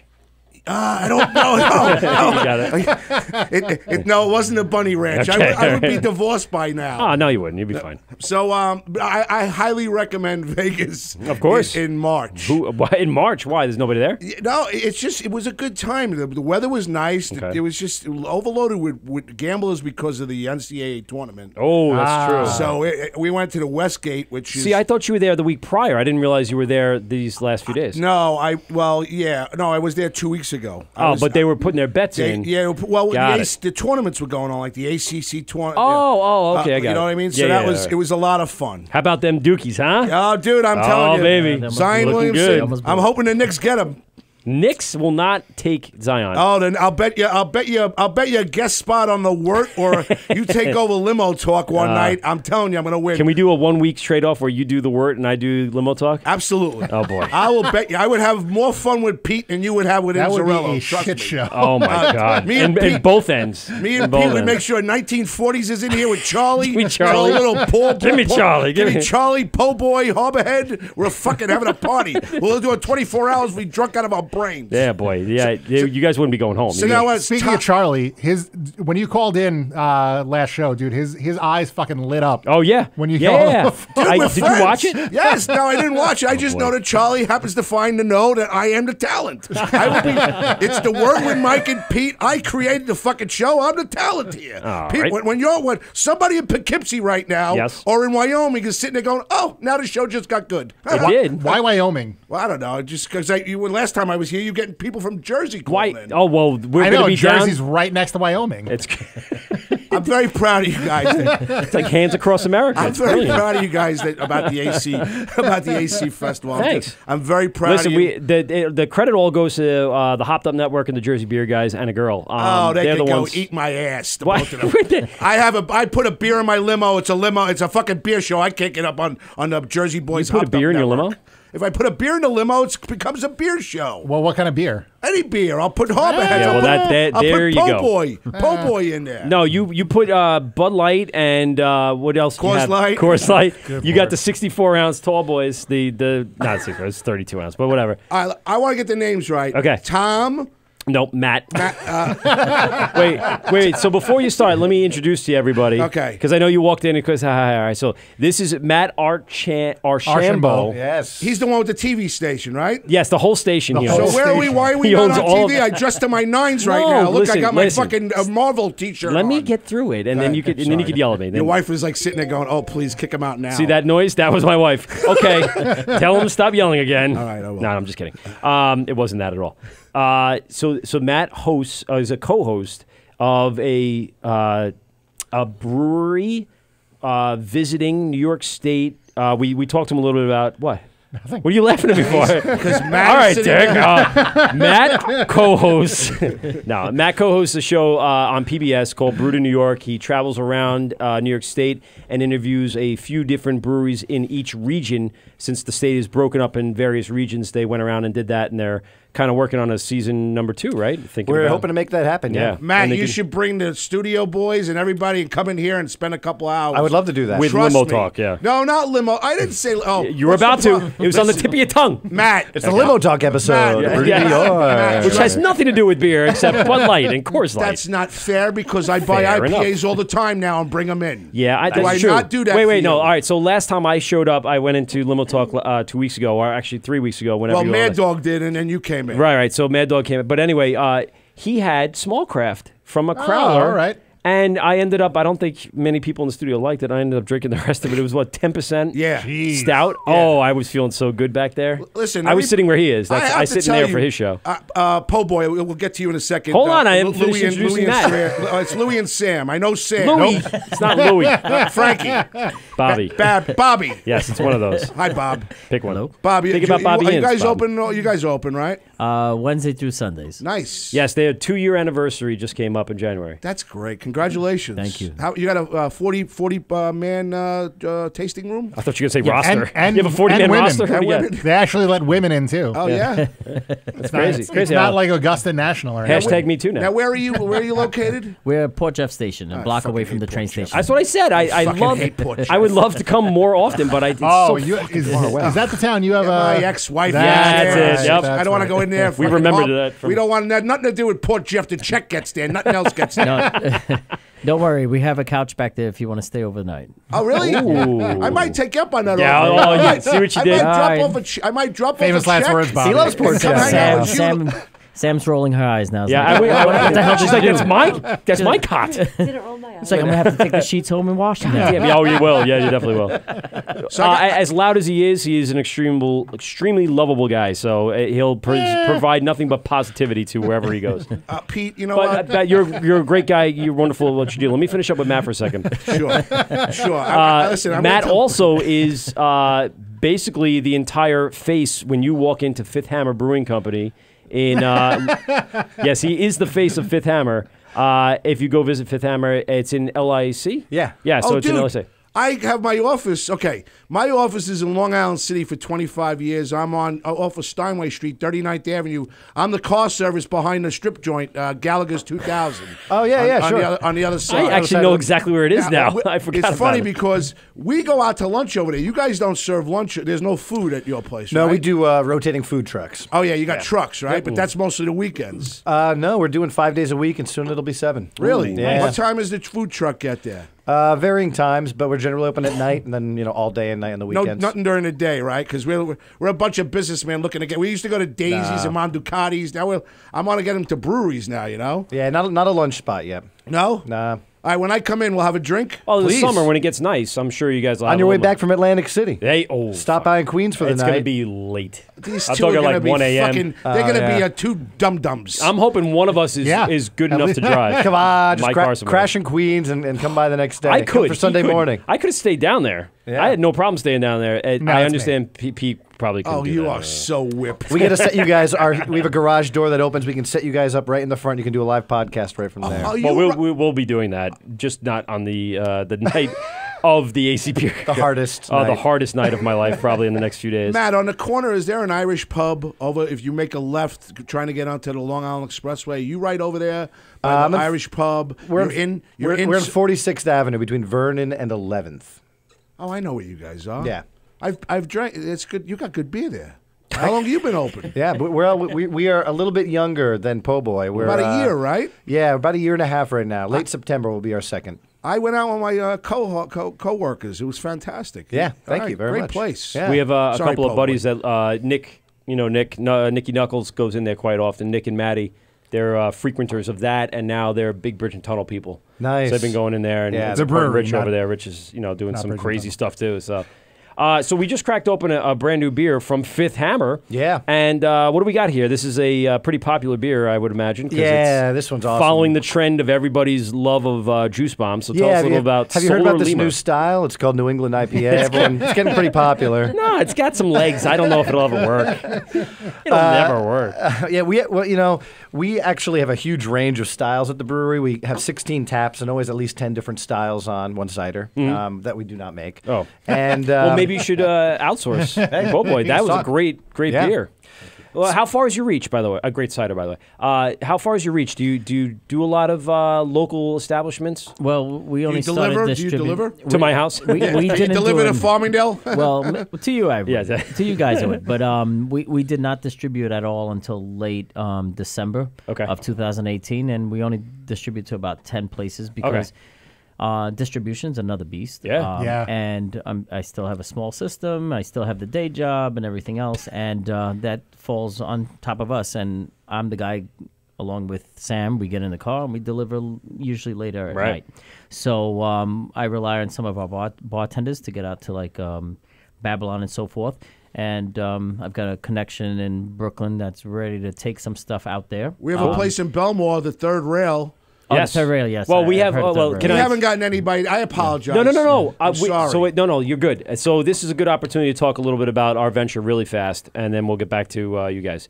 So a long time ago, back when we had the initial idea of producing the podcast, we had this bigger thought of creating some sort of network, and something like this already kind of does exist. It's on a different plane, though. So if you know about the Local to Locals brand, Andrew does a great job of getting out there and establishing connections with local breweries, coming up with a series of beers and stuff like that. We were offered a few different times to brew beers with brewers, but between Pete and I, we're really not all that available to do that with our families and young kids. Stop talking. So, yeah, you could do your chocolate nib stout thing with your nipples. We got it. Somebody's making it for me. Trust me. All right, I know. It's going to happen. The Charlie's guy- already all over it. Charlie's all over it. I The know. one guy that was supposed to make it, he's out now. He's somewhere. I don't know where he is. Well, he's somewhere. All right. So anyway, so just to make the quick announcement, since we are now officially sponsored by taphandles.com, Tap Handles is going to produce this nice little adapter that goes in between the tap handle and the actual pouring stout, and it looks kind of like the Local to Locals brand, only that it's our brand. And for us, we're not certifying it as being a Local to Locals. We're certifying it as being part of this show. And with the show, we've had on brewers and restaurants and our network connections with, I used to work at the Meatball Place in Farmingdale and Patchogue. Library Cafe. Library Cafe. He also knows the gentleman over at the Third Rail. We've had Effin' Beauty, right? And Mark from Hopscotch and the Bottle Shop and some of the other distributors here on Long Island. And, of course, beverage places where they have growler fills and stuff like that. And so as we get sponsorships and as we got along the way, we realized, we want to kind of just get the names out there. Just say, all right, so here's the deal. Here's the relationship. We have this brewery. It was on this radio show. It's now a podcast, and then here's the beer. It's like a nice little round-trip story. So when you go out to the breweries, for instance, one of the first ones that's going to carry it is going to be Long Ireland. Long Ireland was on the show, one of our first guests way back when we started over a year ago. And it's just a little adapter that goes between their tap handle and the thing. And when someone walks in and sees our logo and they say, oh, what is that in between there? There's a story there, and that's where the bartenders then kick in and go, well, they were on this craft beer radio show. It's called The Wort with Mike and Pete. You can go on and listen to our head brewers talk about their beer, talk about everything from the beer itself to just nonsense and fun. You can get a little lots more nonsense than beer. Are you putting a picture of me in a Speedo on that thing? Nope. That's version 2. All right. The a banana 2.0. I want to be in a banana hammock right on the thing. I want them to say, well, who's that guy with the banana hammock? That's version 2. That goes in the strip joint. We had to do the proof of concept, and then we'll have Graz and banana. We'll have versions PoBoy of our and Gallagher's 2000 with me in a fucking banana sack.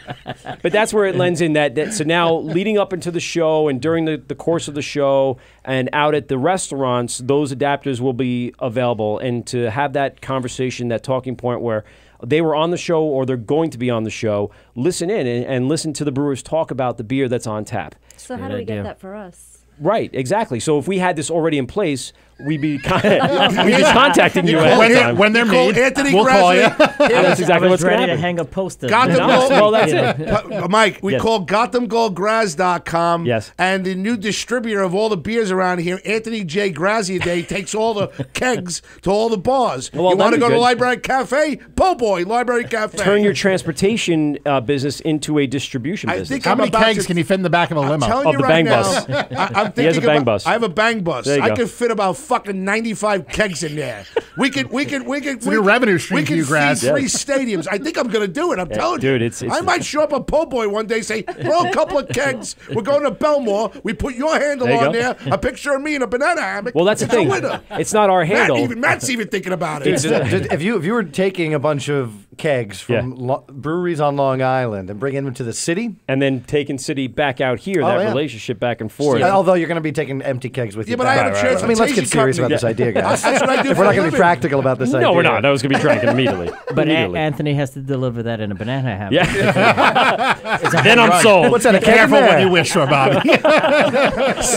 Sam will be like, could you go to the back area? The customers want to know why the delivery guy's got a banana hammock on. Jesus Christ. There's So a he's si- holding a keg with his scrotum hanging out. So can we figure this out quick? Because I'm here. Can I have the kegs? I need a couple of kegs to bring it in Belmore. I want all those security tapes immediately. That'll be on YouTube and will be internet sensations. All of a sudden, there's a guy walking around with his asshole hanging out. We So make that- a hard cider called monkey fruit. So we'll get him to do that. There you go.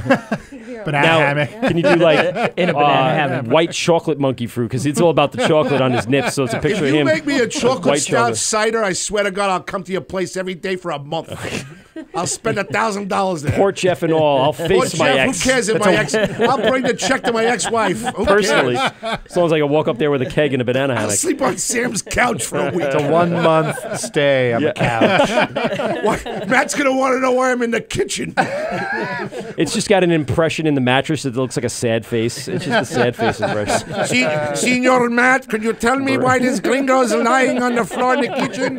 Why has he got a banana hammock and his ass is red? Oh, God. Jesus Christ. So listen, that's the concept. We have this adapter, and it's going to go throughout the breweries that we've had as guests on the show. It's going to go out to the restaurants that we've established relationships with, and we want, like, for instance, PoBoy, you would give, American Beauty or American Effin' Beauty. Effin' Beauty. Well, either one. They have 2 Oh, that's restaurants, true. and that's They the are. thing. you know, you give them, you know, a quarter keg. It'd be on tap there. The adapter would be there. This is a guest that was on the show. Try their beer. Listen to what they had to say. Listen to the entire episode. And then, of course, you're going to get to hear your personality and where they came from and all that. It's kind of like delving deeper into the beer for the people that really do care about the beer. They want to drink it, and then they want to hear more about it even further in a long form. And then we have the bars pushing it for a night, for, you know, on like a Saturday night where I'm sitting there handing out Jell-O shots in my G-string and my banana sack. Why does it always come to this? I don't know. Every time. No, I don't think that's going to promote the way we want to promote. So they're going to expect. You understand what I'm saying? G-strings. Yeah. You know what I mean? I'm sure it'll sell. So you're sitting there. Oh yeah. No, on a Thursday night, PoBoy's sitting in Belmore at the third rail. Oh, yeah. They're hanging out and they're giving away $4 pints. No, they're not giving away anything. We want everyone to have their fair share. So it gives them the exposure in some of the restaurants and bars closer over out here to maybe what is in there, or just in general.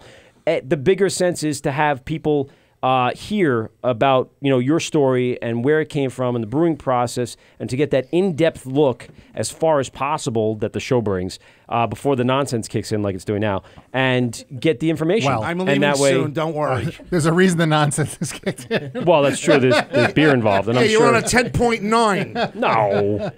You're on your third one. Well, fourth, but that's okay. Listen, once he gets to his eighth one, he puts on a 30-minute goodbye to everybody. Me? About 11 o'clock, he'll say, all right, we're about to leave now, and then 30 minutes later, he's still saying goodbye. Why? Because my goodbye doesn't last 3.5 minutes from a Rihanna song?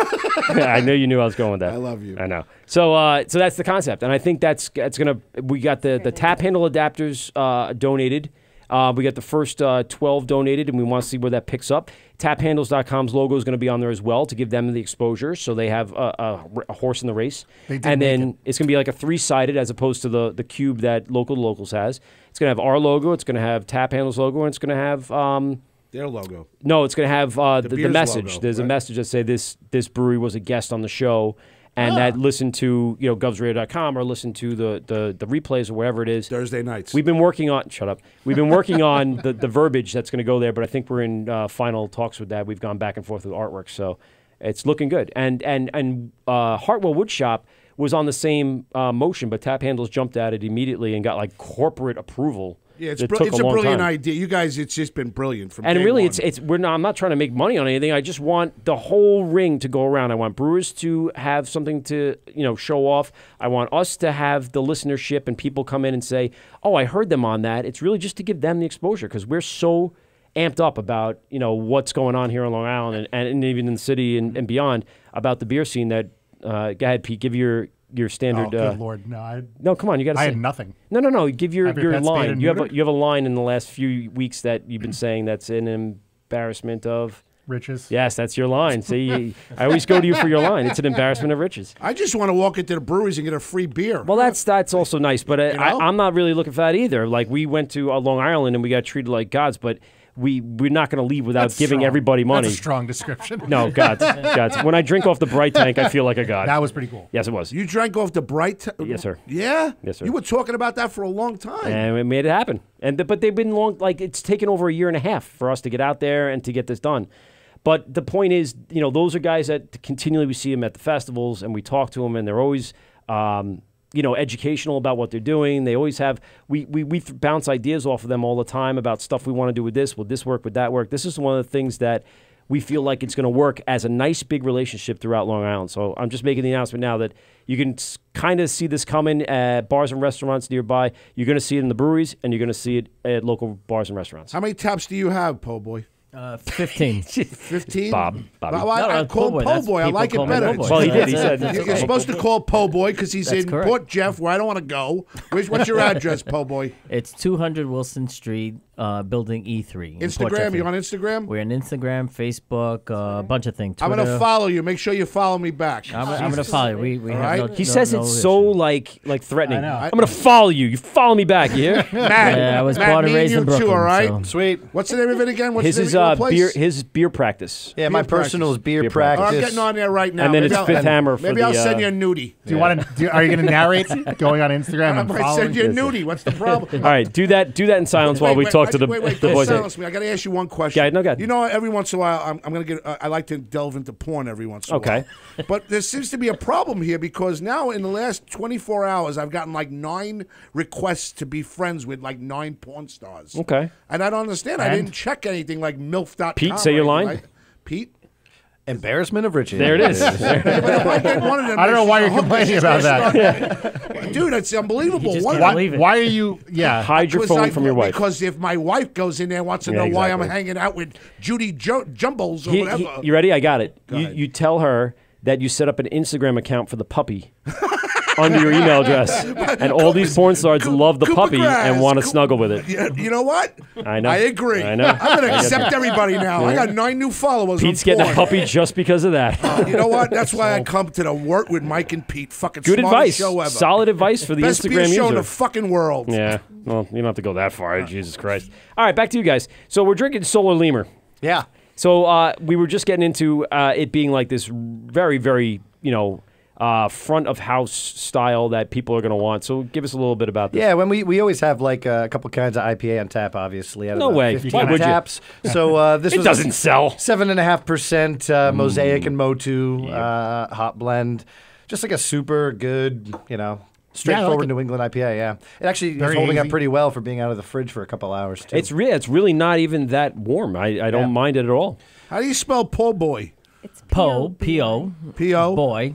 B-O-Y? Yep. I'm Brewery. going to just take the Oh, S here you of are. every It's beer all here. one word. He 200 Wilson Street, Unit E3, Port Jefferson Station, New York. Coming soon, a chocolate stout with a guy in a banana hammock.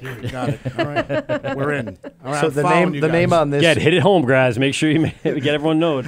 I got it. the name on this thing is Solar Lemur. If you search YouTube for lemurs sunbathing, they like cross their legs in a yoga pose and lean back with their hands out. Really? And they like kind of wiggle in the sun. And that's the namesake of the beer. I gotta know, watch well, that. now I now. gotta find a lot that. of the beers. Now I'm gonna fall down a YouTube hole. Thanks. A lot of the beers have like weird animals. Okay. Maritime Marmot is a double IPA we have on Really? right now. Azaka Quokka. People are like, what is a quokka? And I'm like, you got to look it up. You gotta What pack an is a alpaca. quokka? It's like one of those Australian like animals that are like just a little different than everything else. Yeah. Basically. It's similar to a wombat. Okay. Okay. Does Yeah. it have like I can wrap my head around like that. things underneath its armpits where it can kind of? I'm not super familiar, but when you put Azaka Fly- hops in it, yeah. it is delicious. You will fly yourself. Lemur sunbathing. Yes. Oh, there it is. Look at that. Son That of a bitch. is very weird. Yeah, I've never heard of that before. Matt Archambald. No, Archambault. Archambault. Archambault. Yes. Yo, Nope. yo, See? being Mr. Archambault. Say right. See? He's. I said his last name is way out of my own vocabulary. Host of Brewed at Brewed in New York. Jesus Christ. Yeah, www.10best.com. So Brewed in New York, the TV show. Yeah. And you can learn more about the show at brewedinnewyorkshow.com. This is the reason why we bring him in, because we kind of already went through this. Yeah. It's nice to have the outside view come in and go, so what the hell was that? I don't know. Well, We're friends, we by the were way. just Yeah, there you go. nominated for 6 local Emmys for the show. We just got word about a week ago. Nice. So It's a great show. man. that's It really going to is. help us hopefully get some money for the Matt, next you come in season. here when I'm here, and we'll get number 7 fucking quickly. All right. All right. Like how quickly? Real quickly. Best guest star. 7 months. Oh, without a doubt, dude. I'll take it over in a minute. Trust me. Trust me. So tell us a little bit about the show. So I know we kind of had a quick phone interview with you a few weeks ago. Yeah. Tell us how you got into it and what we're looking at and how long it took and then who you visited and some of the highlights of that. And then, of course, looking towards the new season coming up. Yeah, well, the show was funded in part by a grant from the state to kind of promote the success of the New York's beverage industry as a result of the farm brewery license. And so I did try to go online and find stuff out. I couldn't find much. So if you have anything else that you can send my way, I want to take a look at that really fast. Yeah. Very interesting stuff. Yeah, we'll talk after the show about Yeah, yeah. getting that grant. Yes. I knew it was still available afterwards, but it's been a couple of years Double-click. now since we got it. Yeah. But we worked in partnership with Paul Leone from the Brewers Association Yes, yeah, we talked of about New Paul, yeah. York. Mhm. And Good dude. He got back to me because he has that Think New York, Drink New York app. Yes. And so that one, I contacted him when that first hit the ground and said, listen, we got this really cool idea for a beer show.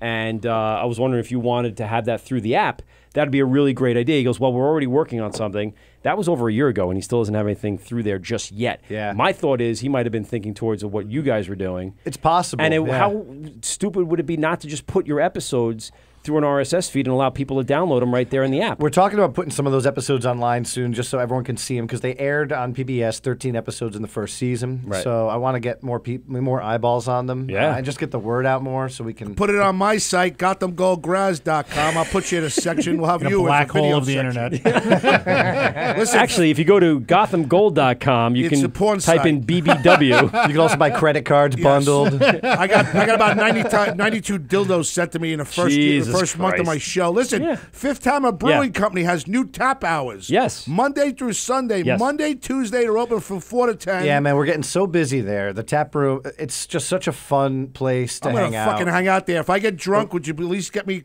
home? Please. You had the transportation I'll company. get you What are drunk. you talking about? I'll get you drunk. That's I- it. We'll stop there. You gotta get me to 39th Avenue. I'll fall asleep on my office. I hate to be so transactional with our relationship. Yes, really. but, Wednesday and Thursday from 3 to I want to lay the midnight. ground rules now so I don't get caught up in any sort of I'm not. back Trust talk. me, I'm not, front I'm not part of that sleeping at your equation. fucking brewery there, Matthew. I And don't like you right the now. problem is PoBoy all this rules. is live and will be recorded and in archival position, so you can always recall. It's a bit So very you better careful. be nice to me now, there, Slick. My show's Thursday. I'll be ripping you a new asshole.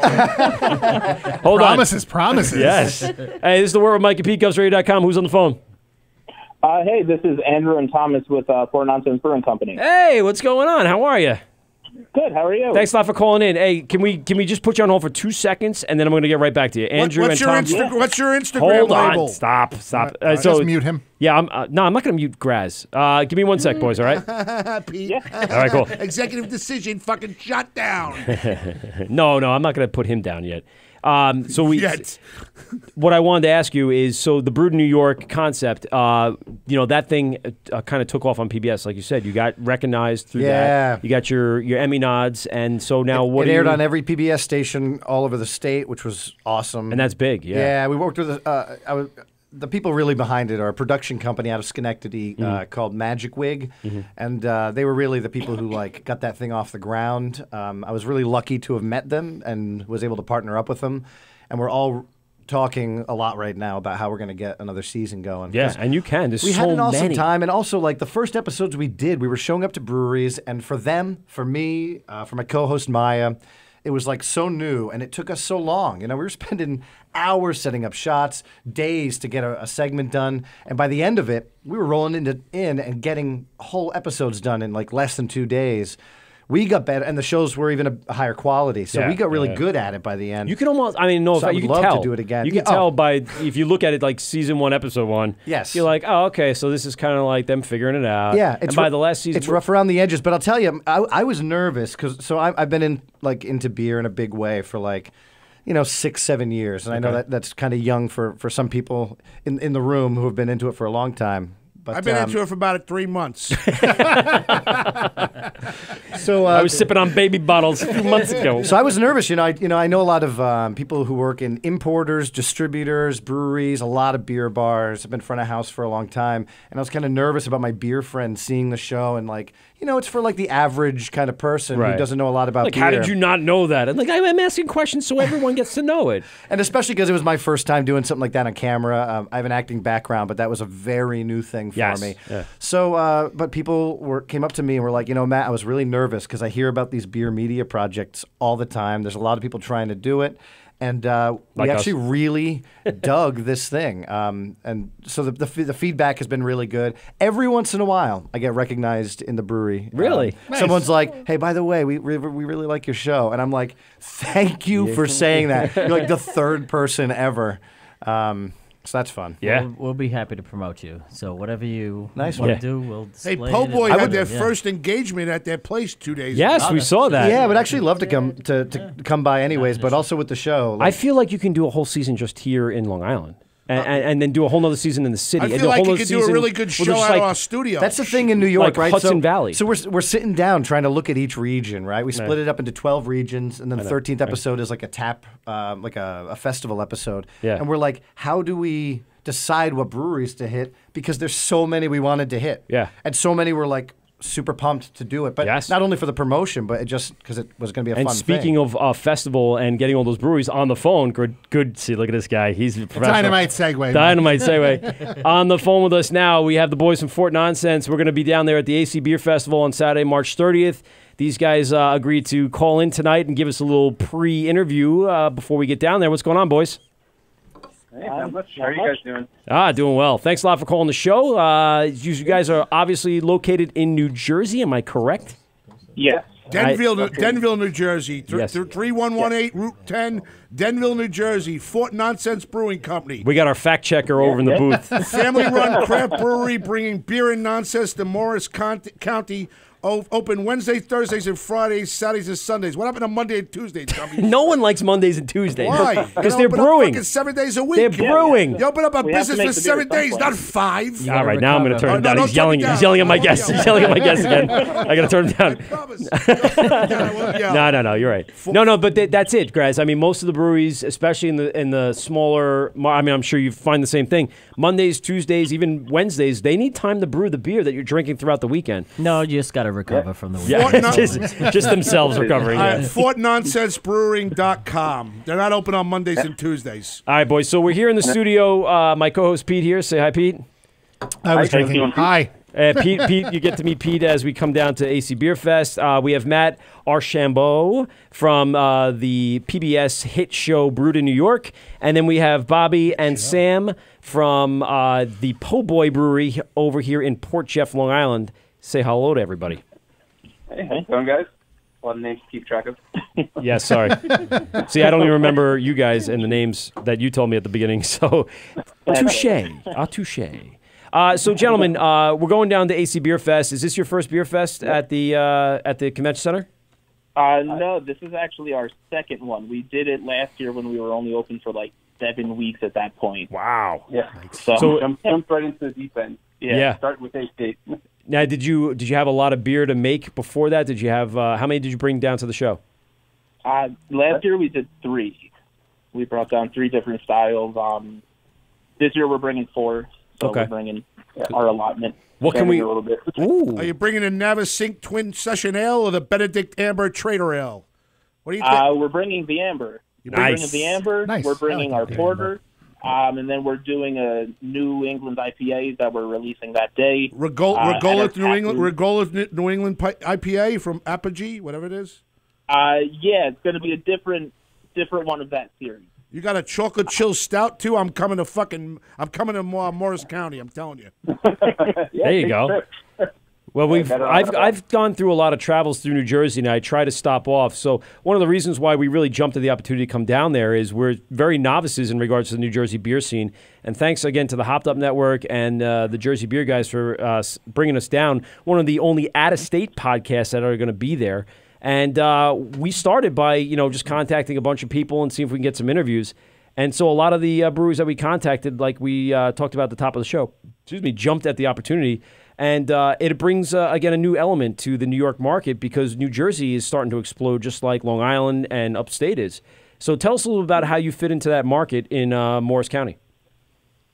Well, we're starting small. We're going a lot of places out here. I kind of go in the same route, trying to stay local. We the two of us, Andrew and I are brothers. The two of us and our third brother started the place a couple of years ago, and we grew up in this area. Okay. And at the time, we looked around, and there was like nobody out here. New Jersey's way behind everybody else. Yeah. And we thought, people like to drink beer out here. There's tons of craft beers from out of state you can get all over the place in New Jersey. Or even South Jersey has a ton of craft breweries, but North Jersey, where we are, you have to drive 25 minutes in any direction to hit somebody. Oh, boy.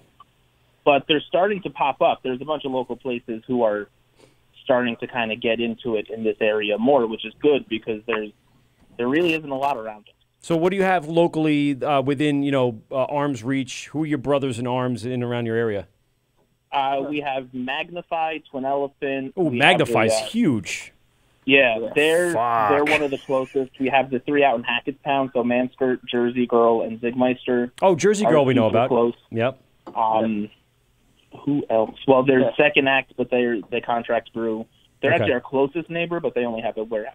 Hey, can you guys in two deliver me a places. 4-pack to Farmingdale of Arnold's Tavern Porter or a Benedict Amber Trader Ale? What do you think? Yeah, we could probably arrange that. I'll give you my address, all right? Well, You no, ready? Write it down. Wait, whoa. I want a 4-pack. I want a 4-pack of Arnold's Tavern Stop. Porter. Think smarter. You're right. going to be down there in 5 days. You're going to be down there. I'm So, not. boys, if you have the stout, I'll take it from you. I'll give it to Anthony Graziadei, and he'll promote it on his Limo Talk podcast right here on GovsRadio.com. I want the Arnold's Tavern He's Porter. put his I want order a already. 4-pack. I want a Benedict Amber Trader Ale. So send me an 8-pack there. All right? No, a 4 Whoa, we went nonsense. up from 4 to 8. 4 Come on. nonsense. I want a 2 4-packs. If Jesus I don't Christ.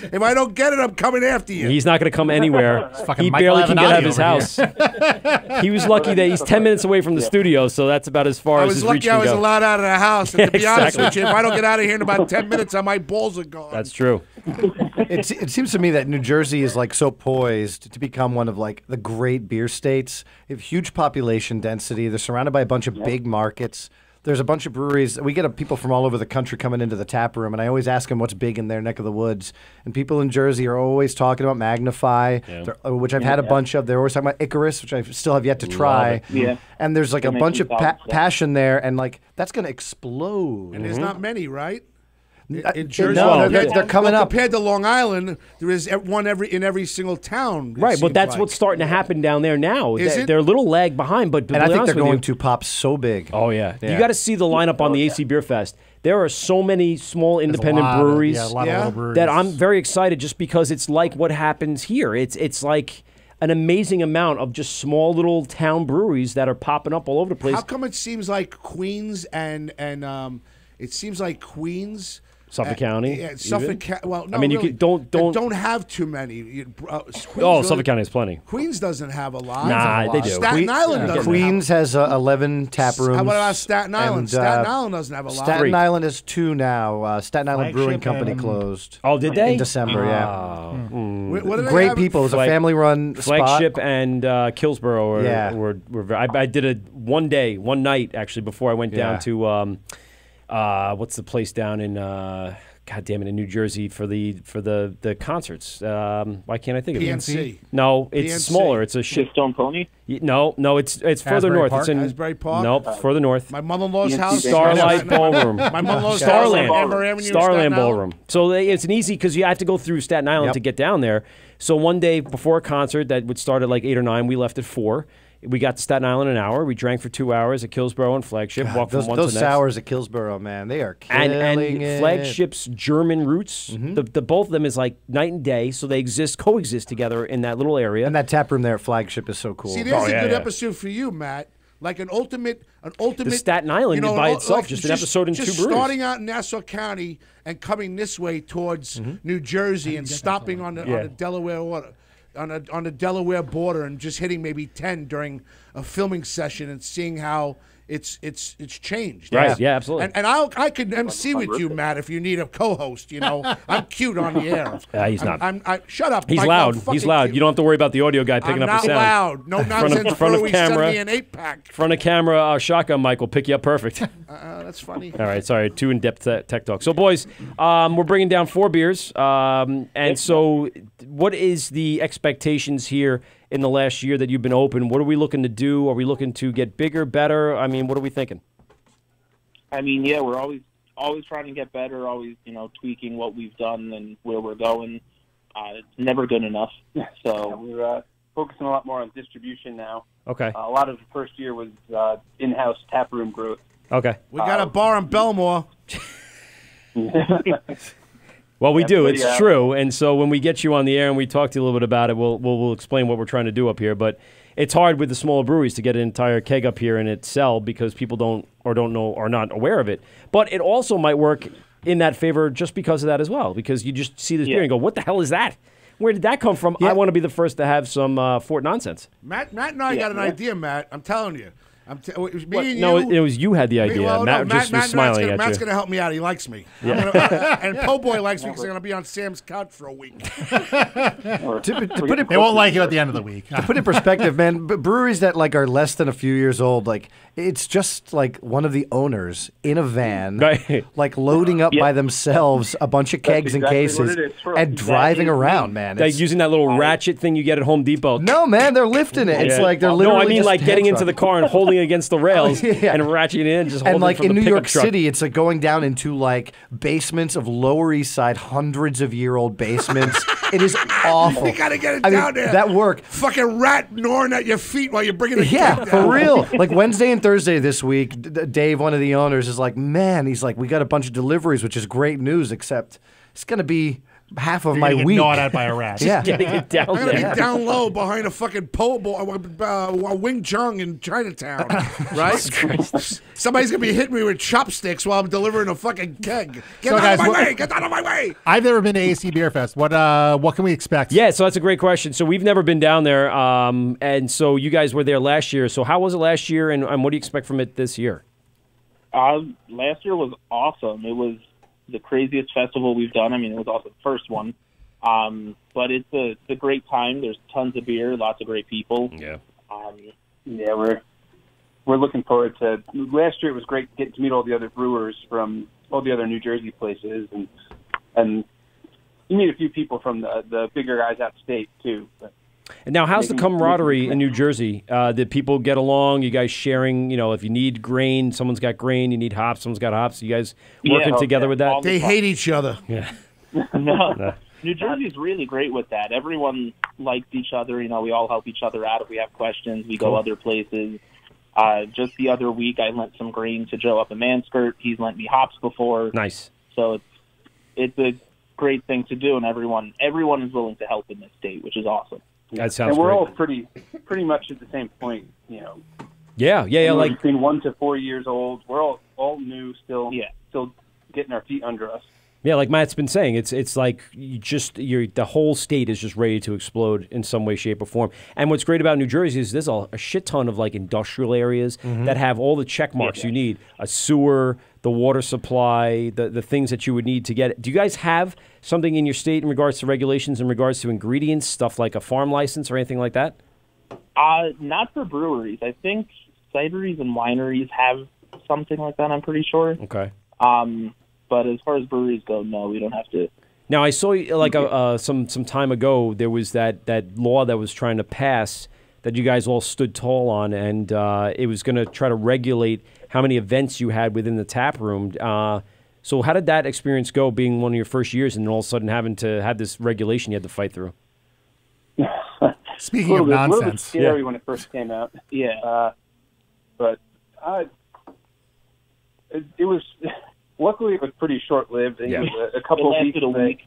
It was a week, right? Yeah. It was just so crazy. They pulled it off right away, so it never really impacted us too much. So like an event, it would like if you wanted to have like a basketball game on while your tap room was open, that's an event, and you were capped at the number of events you could have per week. year.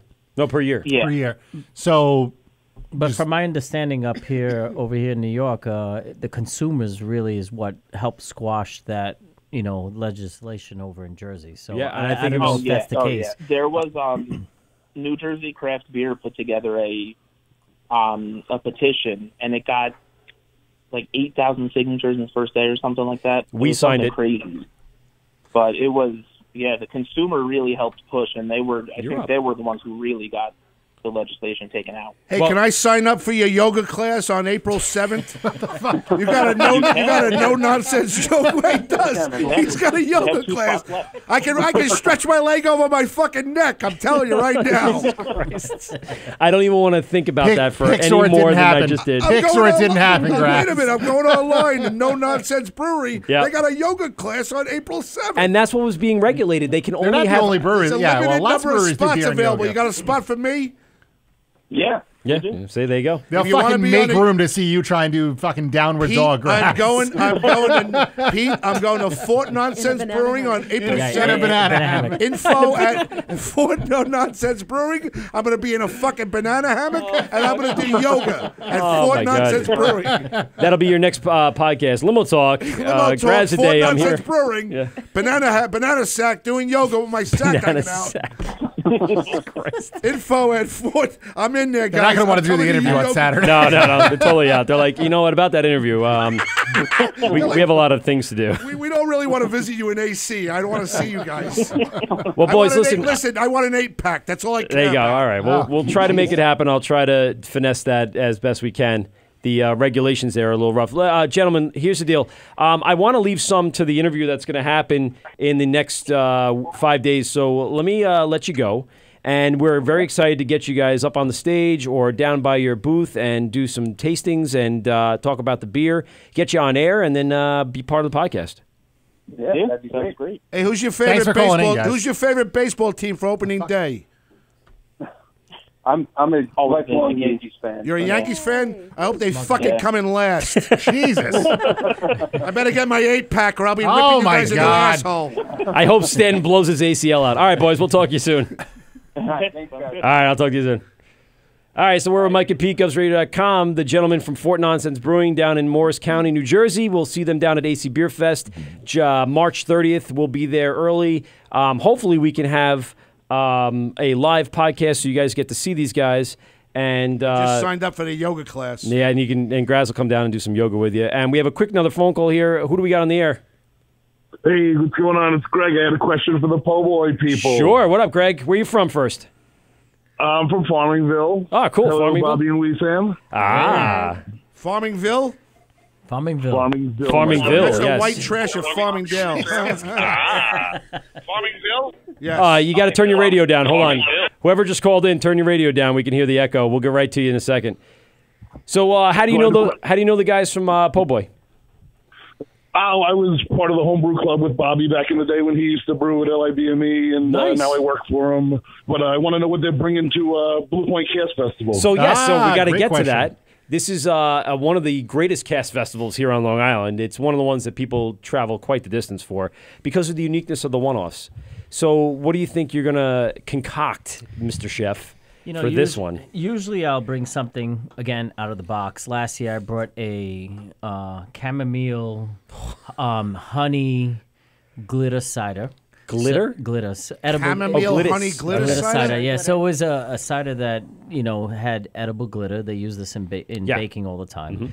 So it was, a sight to see. In that shit. Well, yours is coming. Don't worry. Yours is coming. You're getting turned off for a minute. When it gets past, all right, he's screaming back there. What? I'm telling you, put fucking marijuana edibles in the glitter. I'm Can't telling you. yet. The whole Not yet. cast fest will be One more stoned. year. Why ruin it until Why ruin it when it becomes legal? We'll all just talk. This will turn in from Sam, I'm the telling wort you, to we're gonna have the flavored strain. edibles in this. We have flavored edibles in this pilsner. Everybody will be stoned. Hey, wait. This I'll promise you. If it ever does become legal, You better get me one. it's you and me as a podcast. dude. Really? Yes. If it becomes, what'd you just say? Hold on. If it becomes legal, Yes. legal, then you and I will do a podcast. We'll combine your podcast and my podcast to make a super, like Voltron. And get rid of Pete? To create a super podcast. And get rid of Pete? No, Pete's going to come. Probably. He's going to be part of it. We have to have Pete. Well, He's the Pete, talent. once it becomes legal, he might change his mind.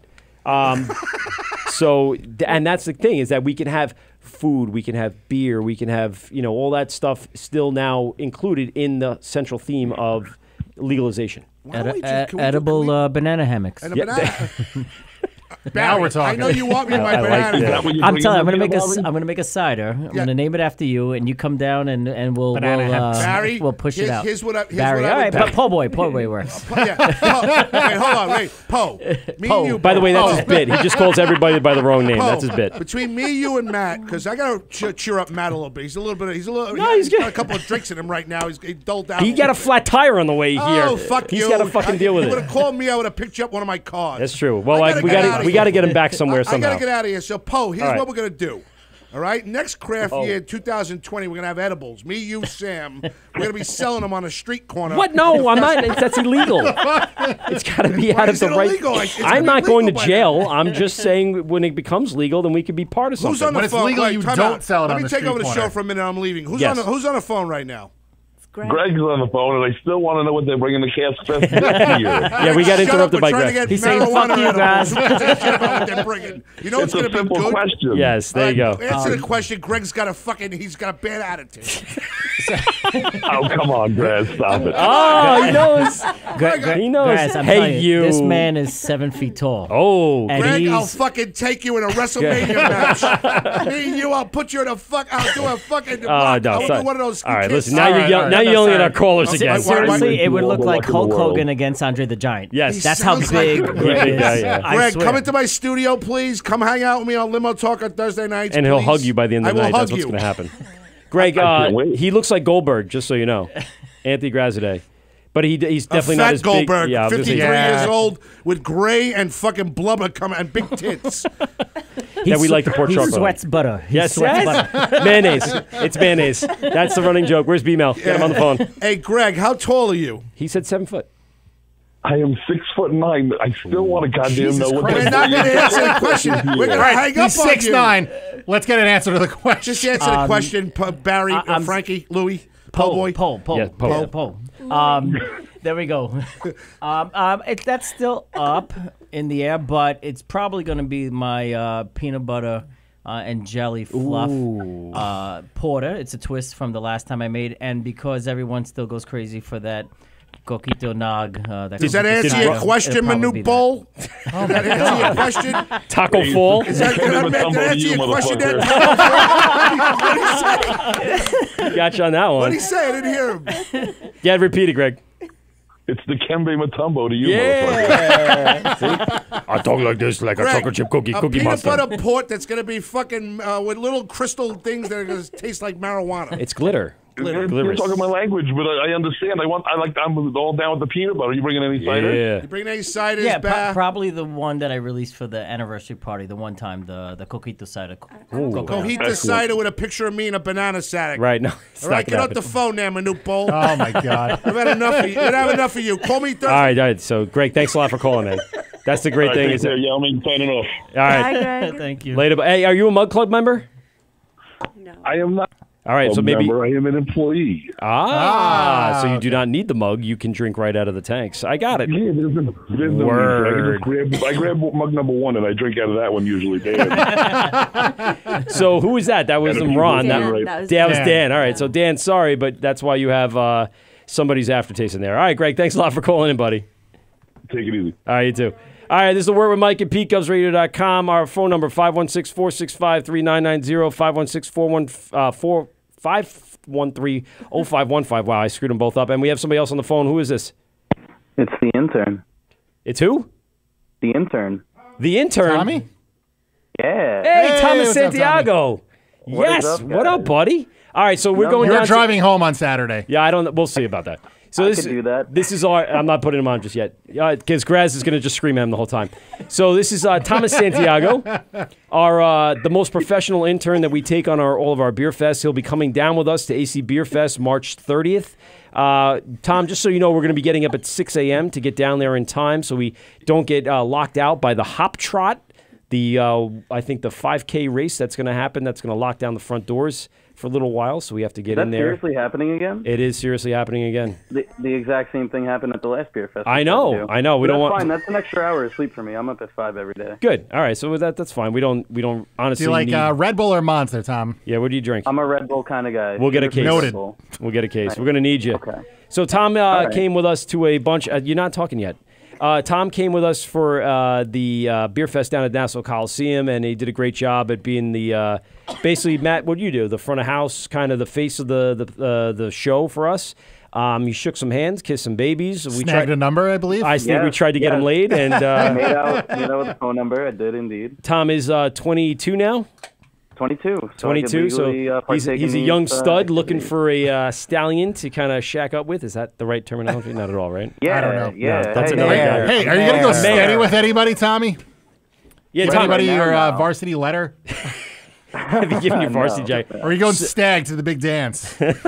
Yeah. All right, so we're gonna try to get you late again. So listen, if we leave without you, it's because you've made some connections that will be. Yeah, that wouldn't be the worst thing that happened. No, listen, New Jersey Transit is actually better than the LIRR, so you'll be able to get back here pretty quickly. And it's probably better than driving home with two half-intoxicated middle-aged men. I wouldn't say half. Fully intoxicated. Listen, Tommy. I'm responsible, so we'll be able to get back here with no problem. We might have to. It might be a late night, but we'll get back here no problem. I'm irresponsible. I've been doing some homework though, listening to the past shows. I'm Okay. actually very excited for Hopscotch to open because I'm a Deer Park native. Yes, so you are. Yeah, Market that Hopscotch is. Yeah, I already told Joe over from Meatball that used to work with the bar back to go check it out because I saw they had an employment advertisement. Yes, So I yes, sent they that did. info. Go for bartender, go for front of house, and like you said, local establishment, something that you can be proud of right there in your town, locally grown and locally owned. And I do have to say, despite how great the show is with you and Pete as well, Graz's phone calls, the past not the past two shows, but the two shows prior to that, his phone calls had me absolutely hysterical. I've been listening to the shows during work. I'm the fucking talent here. Haven't you realized that shit right now? Yeah. I'm the talent on this show. Your three phone calls thinking you're the 10th caller. And then That was a shit show. We'll get into that a little later, but Jesus Christ, that was crazy. Hey, Tom. All kidding aside, we miss you very much. I got to tell you, the board up I got now fucking is great.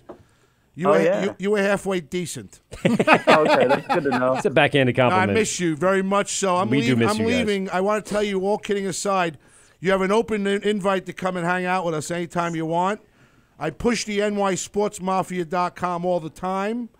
And I'm very proud of you guys. Keep up the good work with all these breaking news things that you're doing on Instagram. Yeah. Brian and I actually have a little something up our sleeve. We were supposed to meet this past weekend, but due to time constraints with me having to get to Sky Zone, it didn't really make sense for me to drive out to him with such little time. But we are going to meet up this weekend. I love you still Friday. have a job like a 22-year-old too. You're not even in a career. You're just like you're not allowed to drive on a trampoline. Please don't jump down. That's the part-time on the weekend. I got my full-time Monday through Friday, I know. 5 a.m., 6 a.m. Whenever He's a hustler, folks. Yeah. He's a hustler. He's Thomas getting out is there. the board op over at and we Ducks. got the Long Island Ducks season is starting up. I'm very excited. We got Wally Backman, former Mets manager, as our new team manager. Just signed another former Met whose name escapes me right now, Kirk Neuenhuis. Yes, Neuenhuis. Yeah. Nice. So those Sunday autograph sessions, come down, free autographs, you and the kiddies. There's always tickets. Whenever you guys want to come, you, Pete, Graz, you let me know. Yeah, we're going to have a night. We'll do a night at the Ducks Stadium. Thomas, I think we're going to all get together, all right? I think it's a good idea. Yeah, no, that'd be awesome. I'm leaving the show now. It's going to get a lot better as I leave. I just want to let you know that PoBoy with Bobby and Sam are in Port Jeff. You don't want to go there if you got an ex-wife, okay? And also, by the way, so I'm actually calling you through an app on my laptop right now because I have poor service in my house. So I got about a minute left of this free app. Okay. But if that weed show does take off, yes, you'll be part of it. Yeah, you'll be part of it. And then Matt, where's your place? You'll be a third chair. Fifth Hammerton, Long Island City, New York. Yeah. Matt, I'm going to come down and make sure you get me home, all right? Hell yeah, man. Pete, I love you. Are you going to be at the next PTA meeting? I am going to be at the next PTA meeting. My wife was just nominated president of Woodward Parkway. So we're going to have a lot of pasta fucking nights. Dude, there's a lot of milfs in that PTA, I'm telling you right now. There was ass walking around that pasta night all day. Jesus Christ. Your wife's in the back cooking, working her ass off, and you just stare at her tail. I was walking around. I'm like, can I get you a Coke? Can I get you some pasta? And one of the girls comes there and I go, oh my God, you're wearing a skirt. Hello. All right, thanks a lot, Graz. I gotta go. Thomas, I love you. Michael, thank you very much. Well. Peace out, buddy. Thanks for coming on Instagram. Check me out, all right? Yep. And Gotham Go Graz. All right, I'm looking forward to seeing you at that banana hammock. Yes. I'm coming, PoBoy. I'm walking in as a delivery. I'm taking one of the kegs in a fucking banana hammock. No, we're going to make one just for you. nysportsmafia.com. I'm telling you better put sparkles and marijuana leaves in it. There you go. See you later, Michael. Love you. All right, buddy. I'll say my goodbyes before this gets cut off. So thanks for taking the call, and I am so excited for Saturday. See you on Saturday, Tom. Thank you. Tom, you're going to be a big part of this show, so get your drinking shoes on and get your chops ready and get your personality up and ready to go because we're going to be hitting this hard. It's a bunch of people that we don't know. I mean, we talk to Fort nonsense, and I kind of already established that. And he's gone. No. Ah, ball liquor. I didn't cut him off. Oh, no. He had to get... Tommy on the phone, free app that he some used. fucking weird... Yeah, because his service in his house sucks. So Was he he used a calling free from app through the Pakistan? internet to call. I think it was... God damn it, what's it called? It's I don't something. know. It's actually, you can call anywhere in the world. So he used it on us. So thank you very much, Tom, for calling in. But yeah, he's got to get basically his stuff together because this is going to be a big night, a big day, really, like 10 hours of straight interviewing and talking to new people and establishing those relationships. And I think that's really important, especially for that scene that's going on in New Jersey. We want to be kind of in the forefront of that. Even though we're very Long Island based and we have our roots here and we really appreciate everything that's going here, I've always had the bigger picture of doing this, a little bigger, little stronger, and including everyone. And again, not just caressing the New York and Long Island scene, but going beyond that. I'd like to caress the New York scene. Yes, you would. Ever so gently. And you know why it's good? Because it's right here, and we can go to it any time. And that's an important point because other places in the country, the other states, the people that live in those states really support local businesses, and especially the breweries. But interestingly, New York is a drink and no craft beer, but they'll purchase other craft beer from other locations first. So I think doing shows like this and doing things like what Matt does is really, really important because why not support, our neighbor? Right. Why not show the world that we're doing something special here as well? Bring the awareness to it all, and look how special this is compared to other places that are just starting to catch on and know how special it is and making strives to make it a big deal. And we have it. We have it right here. We do. It's right and we could say 5 years ago, like, it's because the scene is so young. You look at like Rochester or Michigan or Southern California or Denver, these huge like beer markets that are like ahead of us by a decade. Yeah. But now you can't say that anymore. No. Because now we've got a ton. And I mean, we're not caught up to San Diego or Colorado, but we're getting there, and I think it's sustainable here. Well, what's interesting? They in San Diego County, they just passed the $1 billion mark for how much money craft beer makes. Of course, they have Stone and Alewife. You have to see that as a positive. They have Why wouldn't you want 150 breweries there in the county, but like by square footage, Queens wins. Right. But by population, Queens loses by a ton. There's going to be some new numbers released by the New York State Brewers Association. I think either this week or next week. That's going to surprise you. Really? And people like Can you Paul give us some Leone, insight? Like what? All I can tell you is that listen in. I Yeah. think the governor is going to announce it. The New York State Brewers Association, like Paul Leone, that you've met. Yeah, Paul. Yeah. They're going to mention this, and you're going to be surprised what New York is doing. Why not? Yeah. We're just as good as everyone else. And we have the popularity. We have the population that wants to break into this. They want to be there. Right. They don't want the Bud Light anymore. They don't want the corn syrup anymore. They want to be part of this thing. And with the cultures that are in the city, Brooklyn, Queens, the cultures that are out here that are enjoying it now, it's only, every day I hear new people go, did you see that new brewery called Montauk? I'm like, yeah. Yeah, people still come into the What are you brewery talking about? every single week and ask for Tito's and soda. Yep.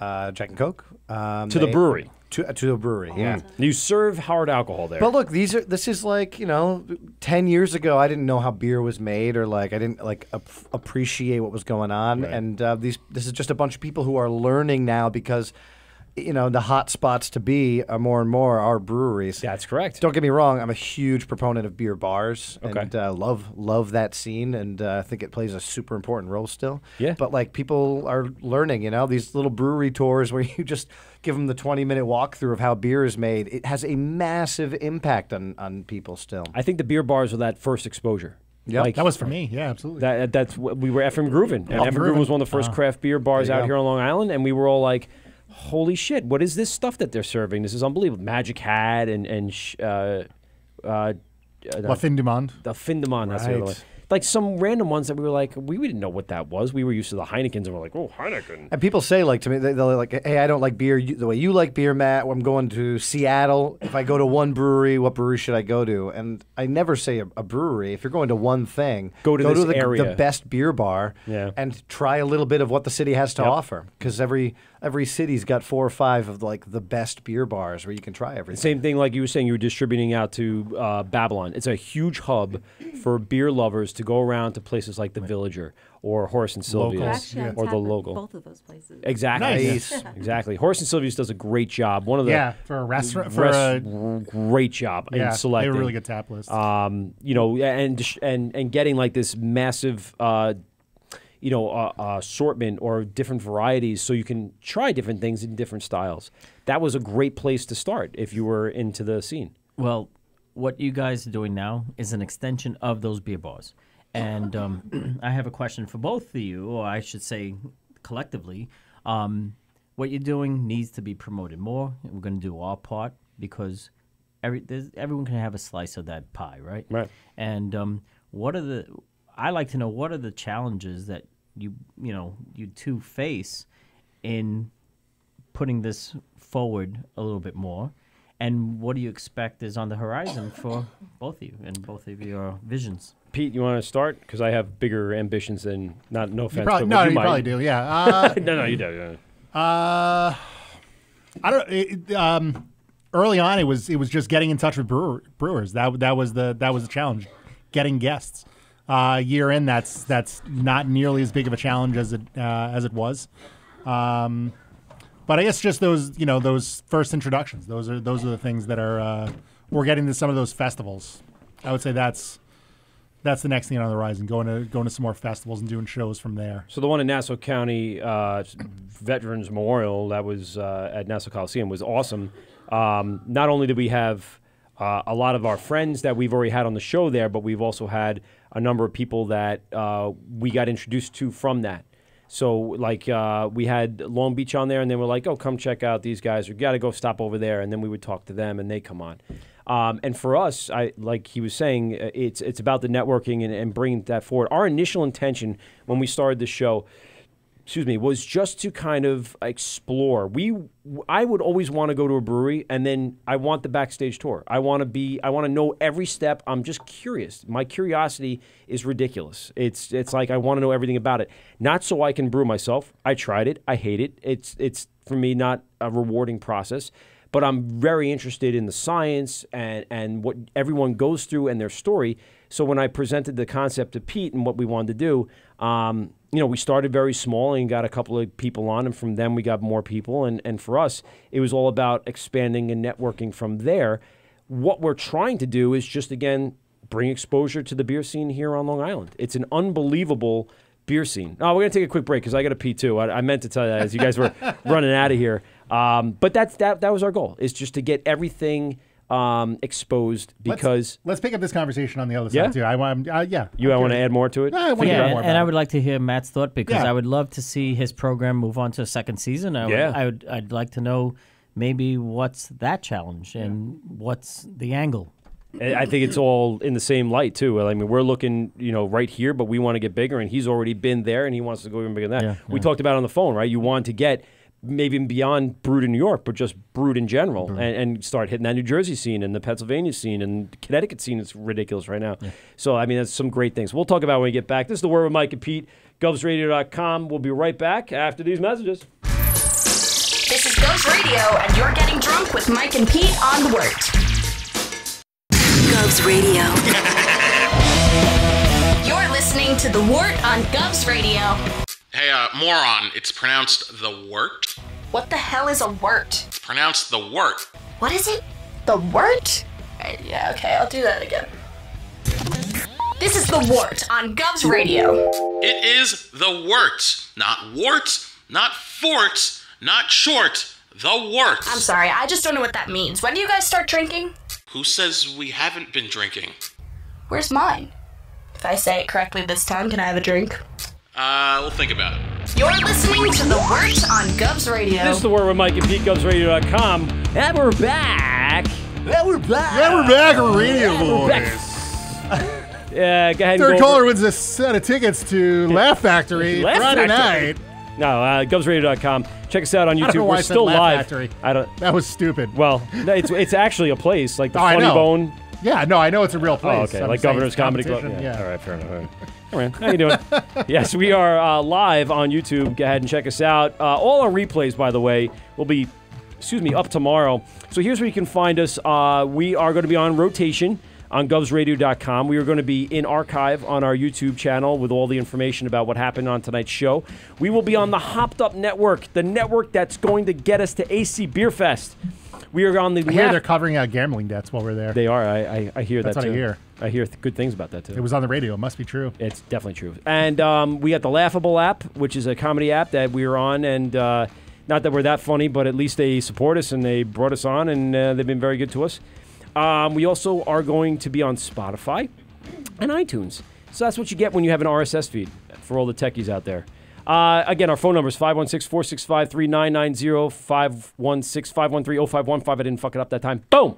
So let's get back to what we were talking about, because that was an interesting conversation. We cut short, so we all had to pee. We were talking quickly about, remind me. Where are we going with the beer media scene? Yes. I think is what Bobby was getting at.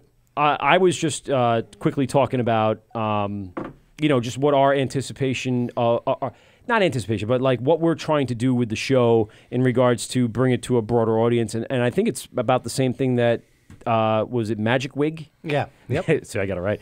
Magic Wig was trying to do with not only just getting the grant done, but then also trying to do what Cuomo's trying to do, which I don't always support as a teacher, but is trying to bring the beer scene to life, trying to get people to understand the history that New York had with beer, what we lost, how much ground we lost and what we could have been, but now we're trying to grab it all back. And I think you experienced that in your travels. As I watched the episode after episode, you're trying to see what everyone's trying to partake and put into it, and the effort that individual lives are doing to try to push that, motion forward it's unbelievable what you're finding out there. Yeah.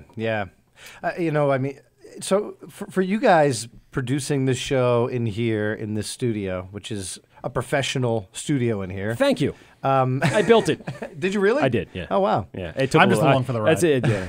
So when you say we, it's really Mike. But for you guys, you're here every week, Okay, all right. and there's obviously costs going into this. Yeah. But for you guys, it must be trying to grow that audience specifically because you're doing it every week. I mean, our thing is such... every other week, but that's fine. Go. Excuse me? That's every okay. other week? No, we have wives and kids that won't let us do it every week. Trust me, even at twice a month, I'm like, are you really going to go do that again? And Your hobby's getting annoying. Dude, it's 2 days in a fucking month. That's what I get going out the... Well. I know. You're going to do your hobby again? Well, that's great. So, but go ahead. Sorry. Yeah, well, it seems like you guys have this going here, and for us, the cost is so high. We're talking about trying to find $1 million to do a season. Oh, is that what it costs? Yeah, I mean... Travel, expenses, it depends on salaries, what kind of... how you want it to look. I mean, we could produce something for $100,000 and it wouldn't look very good. Right. And when something looks good, all of a sudden everyone's a little happier to shut up and listen. Yeah. You know what I mean? Well, as technology has changed since you guys last shot, you're going to find that it is a little cheaper to do the same things you've been doing. Sure. The look, the coloring, the software, the post-production stuff has gotten a lot easier, more streamlined to get to that point. So you might find cost-saving techniques to do that kind of stuff. But on the other end, travel costs and stuff like that has gone up. So it might end up balancing out. Yeah. I apologize for giving you light at the end of the tunnel. The but travel was like a big expense to bring all the equipment, and then the crew was not huge, but we had like 8 people on a lot of shoots. That's big for what you guys did. Yeah, and I'm like taking a train to Buffalo and a train to like super far western New York, or renting a car, and everyone's in hotels and there's meals. That stuff all adds up so fast. Oh my, Yeah, the meals and stuff like that. Yeah, it does. I mean, the cost of just living is just unbelievable when you don't realize you're not eating at the supermarket anymore. Or you're not buying in bulk or whatever. You're just buying a la carte meals. And I told you on the phone, like I'm actually like so jealous and impressed with what you guys have here, being able to do this on a regular basis, being able to like reach out to someone and say, "Oh man, we would love to have you on the show. Can you call in? Can you stop by?" Yeah. To us, that was the biggest deal, is getting guests in here. And as Pete was saying at the beginning of the show, Bobby, one of our hardest challenges to start this whole project was to get people to buy into what we were trying to do. Once we had our first guest, and then they knew somebody, and they recommend the next person, and the next person. So many unanswered emails. Oh, my God. and Instagram DMs and stuff. I was just sending Pete yesterday, right? a list of all the breweries on Long Island who haven't talked to that we haven't talked to or haven't heard back from. And let me just give you the list because this is a big list compared to we've done 28 shows now. Not every single show we've had somebody on, but a lot of them we have. And if you want to count the show that we've had multiple people on at one time. So we got Mustache, Squarehead, Small Craft, West Hampton, St. James, Greenport, Oyster Bay, Garvey's Point, Great South Bay, Root and Branch, Nightmare, Sand City, Brick House, Black, and I will say Sand City, Billy came. Yeah, he came on with us at the live show. Brick House, Black Forest, Lithology, Patrick Beer Project, Brew SA, Barrier, Blind Bat, Flying Belgium, and the brand new South Shore Small Craft Brewery. I mean, that's a whole year of show right there, and then some. And what we found is like we'd be going to breweries, and without naming names or anything, like there's so many little media projects that are going on with beer. There's so many people trying to make a beer show. Yeah, there's so many people trying to do a thing. We had Black and Tan on our last show. Yeah, our last show was two guys that worked for Altice One in the city. And they, in between their video edits that they would do in a studio, they would just go out of the office in the city, go to a brewery, drink beer, love it, and come back and finish out their editing. And they were like, well, we're just kind of hanging out bullshitting outside. Why don't we just start shooting that? I love how simple that is, too. Right, and they had their equipment there because they worked for the company, and they had their editing bays there so they could just edit anything they wanted. And for them, it was a very simple thing. And they're not doing a tremendous amount of content. They really aren't. But what they're doing is some really great stuff. Yeah. I mean, they have these little short snippets. They have their segment called Brown Paper Bag in it. What a great concept and a great segment. And again, bringing the attention to their local breweries. So whether it be a Fifth Hammer, which they had on a few weeks ago, Bridge and Tunnel, they've done Brewers Collective. Well, they went to a lot of places out here too. Yeah. North Fork, Twin Fork. And then they also went to Barrage and had him, and of course everyone has Steve because he's a pisser. But so all these breweries have had like so many people reach out to them already that by the time we come along or anyone comes along now, it's like, I've done a million of these. Yeah, not answering is just sometimes a fact of time. They like agreed to the first 4, and it was such a time suck. Yeah, especially with what you guys are walking around with. You guys set your shots up. You got to do this. We'll call you back in when we're ready. Even if someone comes here for a 3-hour show for you guys, it's nothing compared to what it takes to do a full segment. Yeah, I can imagine. Jesus. So you're anticipating a season 2. We're anticipating, and look, this thing might have been something that we did once, and it was a really cool thing, and that would be great. But we're hoping that with the Emmy nods and that we'll be able to raise some money to do it again. You know what? One of the challenges that we face besides money is that we've talked to some potential bigger distributors, small cable channels, some online platforms, and a lot of them want to know what's repeatable about it, what's a game about it. They want it to be more of a reality show. And at first, that's what sells. At first, I was nervous about the PBS thing. I like PBS and have liked a lot of shows on it, but This Old House. I can't get a fucking million. enough of it. This Old House. But there was a part of me that was a little nervous about being there and is it going to be cool? Is it are the beer nerds going to like it? And would I like it if I came across it? Right. And I wasn't involved with it.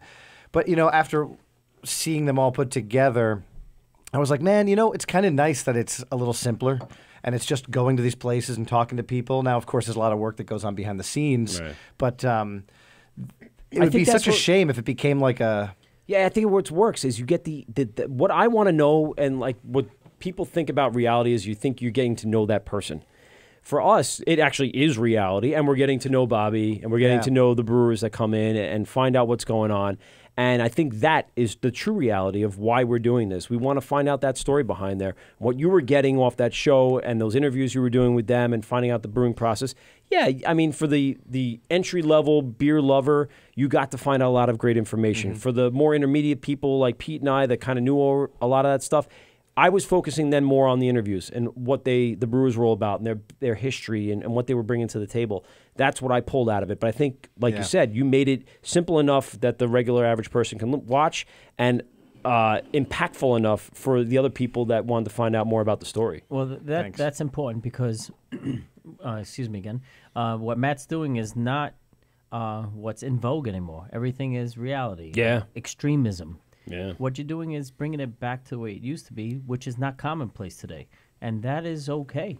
That's okay. People want to hear it in that presentation as well.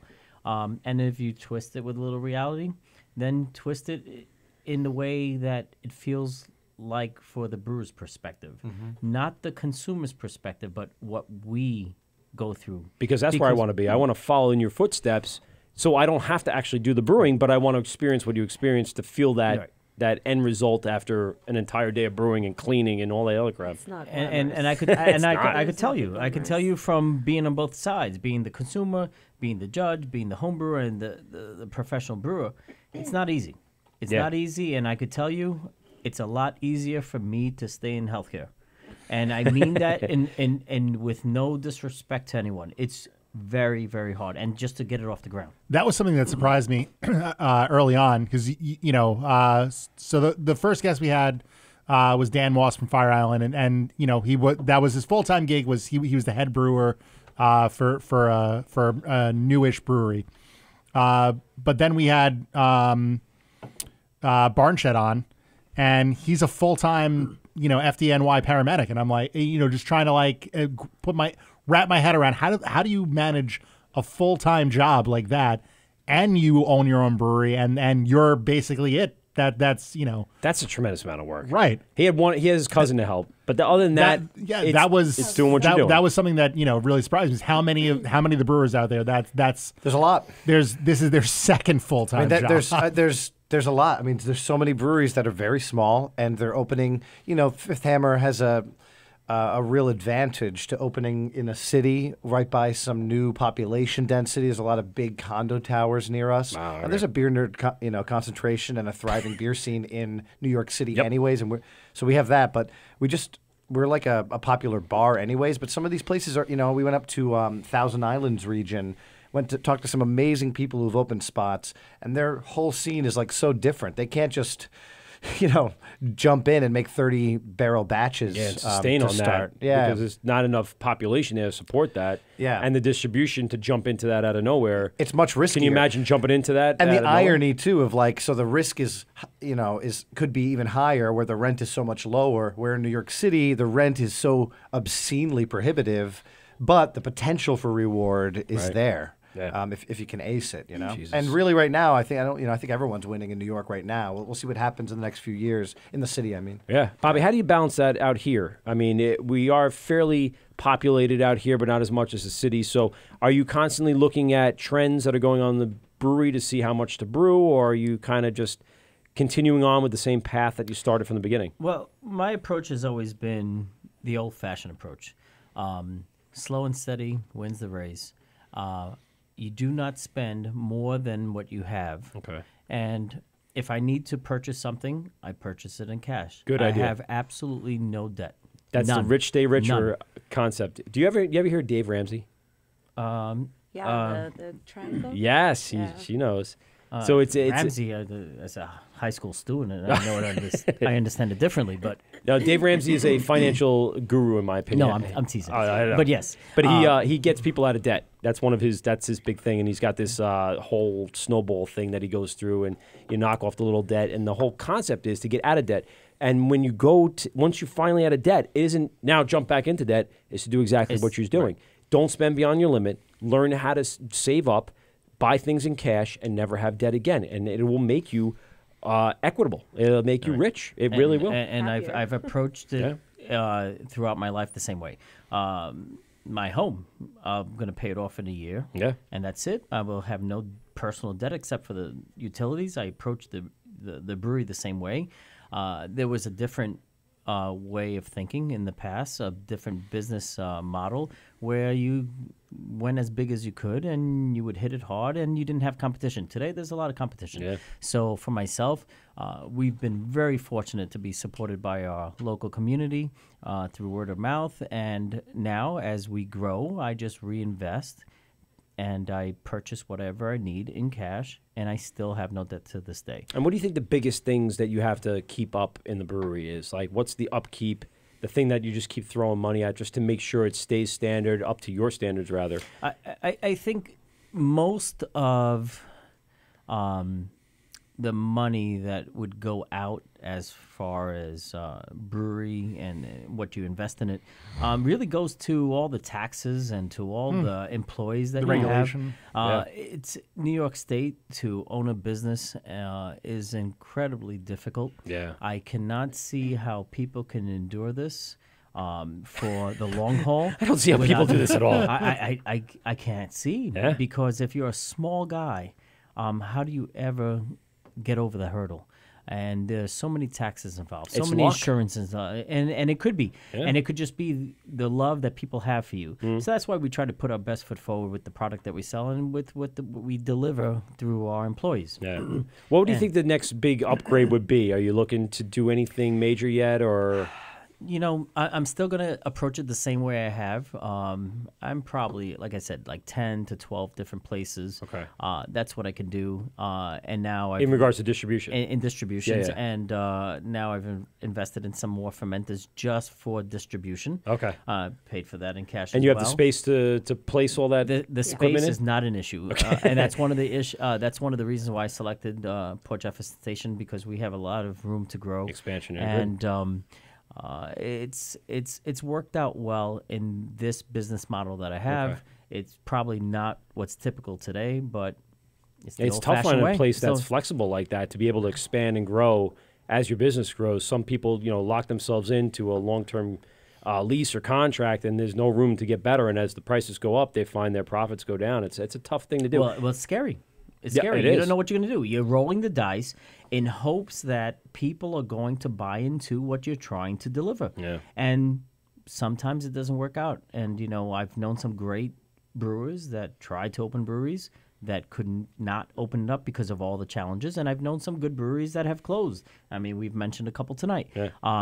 And a lot of it has to go with the regulations and the taxes and the all the expense that it goes into owning a business in this New York State. So I don't know how the others are, but it's very, very difficult. Do you see like a drop off coming with this new 60% farm license? Like all the guys that bought into it, do you anticipate someone or a couple of people dropping off just because of that? Well, I'm one of those people. I've applied to change from the farm brewery license to a microbrewery license with a separate license for hard ciders because of the expense that's involved and the limitation. It's not that you don't want to use local ingredients. It's that to use them at that percentage gets cost prohibitive, I would imagine. Percentage and availability Right, of the the avail- ingredients. That's the one thing that we've asked a lot of the brewers is so there's an incentive on you as a brewer to use those to the farm brewer's license offers a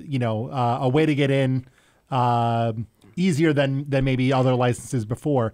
Not anymore. But are there incentives on the supply side for if you're a farmer, is there an incentive to grow more hops or more grain? So let me explain this easily. Number one selling beer in America is a New England IPA, right? Everyone loves that juicy hop bomb. Guess what? You want to make a New England IPA with 100% New York State hops and New York State malts. You're not going to be able to do it in the same way that you expect it today. Right. That doesn't. It's not a knock on the New York State farmers. No, but it's a knock because on- we do great things here. Latitude and longitude. It comes down to But climate. the climate, but also it comes to the licensure, the not copyrights. Well, but on the namesake of the hops, yeah. Well, because some of these hops that you create these products only come from the Midwest, Mm-hmm. and we cannot grow them legally in New York State. So you cannot recreate some of the Those same styles style, that you want, popular styles. right? That you expect today. Huh. Now, can we create our own version of it? Right. Absolutely. Takes time. It takes time, and you have to then change the culture and the palate of the people. That, and Exactly. the You have to consumer. make that new beer that you can Right. make with local ingredients. You have to make that just as popular as a New England style. And I IPA. can tell you that the products, the farmers of New York State, and the things that we do here will rival the world. Yes. We just have to be able to do that. That's why I like how aggressive the ramp up of the requirements of that license is because it's an investment in saying we're going to purchase stuff from agricultural sources in the state in order to get them better. You know, Yeah. I mean, it's going to force them to be better. There's even a because thing there's saying of like a consumer saying like, I'm going to go and buy beer from my local brewery, and it's going to be a little bit more expensive than if I was going to buy a 30 rack at the grocery store, or you're willing to pay a little bit more because you want those local businesses in, you know, even outside of beer to thrive. Right. And so we're kind of putting that into agriculture. Did And you- the success of that is how much it's grown. The average age of a farmer is like plummeting in the state, which is super good. Yeah. And like that means more innovation. And the fact that there's like kids of farmers right now who are super psyched to be growing hops for the first time on their parents' farm is really, really exciting. It's like the first time I grew weed in my backyard. And I'm like, oh, how exciting is and this? that's why I get a little bummed out about people getting worried ahead of time about the challenges of the license. graduating farm license, because like let's wait till it's a proper problem and people are going to be having individual problems with it for sure. Can you but hold man, both? we're so benefiting from it right now. Can you hold both the micro and the farm? Yes, Yes, we you can. do. Good. At Fifth Hammer, we have both. Yeah, Good. at All the same right. time. So you can do it and still hold it. It's a little more challenging for someone like me. Fifth Hammer has a bigger brewing system. Okay. So if you have to do 60%, and the movement right now would be do 60% of the ingredients you use total. Right. Right now, the way the law stands is that you have to use 60% of all ingredients for every product you make. So it's very limiting. So if you're able to do 60% of the total ingredients you use If you for have one a popular product, beer. right? So you can make all that New York State hops and New York State malt, get away In like with that, one or two beers, and continue to make your new okay, all IPAs right. with the other. So there but is that's some- still, but there's still not. That's still in discussion. Right. That's All right. yeah, okay. That Gray makes area. It's right now on law, on record. You have to use 60% of all New York State ingredients In each product? In each product that you make, if Okay, you so- hold a farm brewer's license. And you're the move you're hoping for is that just 60% of A couple total of these. your Correct. ingredients. Because for- let's say one of Makes your sense. best sellers is stout. Right. You can easily make a great stout using New York State products, and I don't mean it again in any disrespect to anyone who grows as a farmer or anyone Right, no, that no. has a brewery. I'm just being very clear about Yeah. that, only because we have great people and great businesses. Yeah, we do a pale ale that's New York State. That's kind of a rotating series. We have a barley wine up right now, but these are styles that you can ace Easily Right. get With from what we where we have. without even like trying But hard. you know what to- I'm excited about? Like, what are the hops that are going to be bred in New York State? Like, what are those going to be called? So wait, it's going to you- be marketing. What are they going to taste like for real? Like, it's going to be exciting when it's like Trump hops. oh boy. The most powerful, beautiful. the best hop. No, like the most beautiful hops you've no, ever it's going to be seen. exciting when people are like, yeah, this is experimental hop. Like, Imagine him coming in on a hop farm with the hops on him. Or just like a banana hammock hop. Yeah, Who knows? yeah. Anything's Very possible. tropical. Hints very, of clove. I definitely developed this myself. You did an episode where you went to a hop farm. yes. So, what was the experience with that? So you had That guy was the best. he man. seemed cool. That guy. He was young, like right? The He cool was fairly young. He professor. wasn't an old man, was he? No. No, he was like in his 40s or He's so? gone gray, but all right. Like Anderson Cooper. But he was like Very Anderson the Cooper. super cool college professor. Okay, cool. Who like you love to go to that class. So let's sit by the campfire and tell me a little bit about space, man. That's cool. Let's just hang out, grab a coffee, we'll talk. Well, hey, let's rap. Come on. Yeah. Talk a little bit about politics. He was great. Yeah, so he shed some light on that whole concept that New York State used to be the #1 producer of hops. So by genetic composition and scientific research, we can bring that back again. I mean, do And you know what's think crazy? That's what could add to that. There are level. wild hops growing upstate. Oh, yeah. Where you just go to someone's property and there's just hop vines that are just growing from back when they were like industrialized growth. Well, the problem with New York State hops, we're the biggest producer of hops in the country. But then there was this infection in the soil called the blight, and even 100 years later, it will still show It's up still in the around. soil. Yeah. But breweries like Omegang, they have brought back some hop. Yeah, I know. They grow hops on their right. But they're Yeah, with helping Cornell. other people to bring back to the help hop to farm. figure out the way not Yeah. to avoid the Love their beers. the fungus Yeah. and the thing that's killing what's Yeah. the wild growing. And the organics in each region will change the Correct. flavor and so Yep. forth. So why not? Let's bring it back. But it takes time. It takes people that are willing to do this, but it also takes support from the government to assist these farmers. Yeah, I think that's the big thing into growing them. that we're getting to. Like, we see it on the beer end, we see that there's incentives there for these breweries to grow, but we don't quite see that other side of the agriculture part where there's no incentive for them to just start doing that research that's needed to get into that level of soil sampling and genetic testing and making sure that it's fortified from any of the fungus that's going to hit that, and breaking the genetic code and getting likable hops into the region, and then figuring out a best way to grow it here. I mean, I want to see that from the government, like you said, so then the agricultural people can come in and go, look, we're going to produce this. It's going to be an unbelievable amount of grain and hops that we can do. You can do everything right here in New York State, 100%, and it has the likability to the consumer. And what you need then is that voice that keep coming on here to promoting that, and people like you, people like Matt, just bring them in. Yeah. And the voice will be heard. Yeah, one of the things that are really special about Long Island is we used to have a lot of hops out east, and new hop farms are popping up out on Sound Road. If you drive out there towards the Montauk Ferry, or what is it, Orient Point Ferry, you can pass like 4 or 5 different hop farms, and they're trying. They're giving it a shot.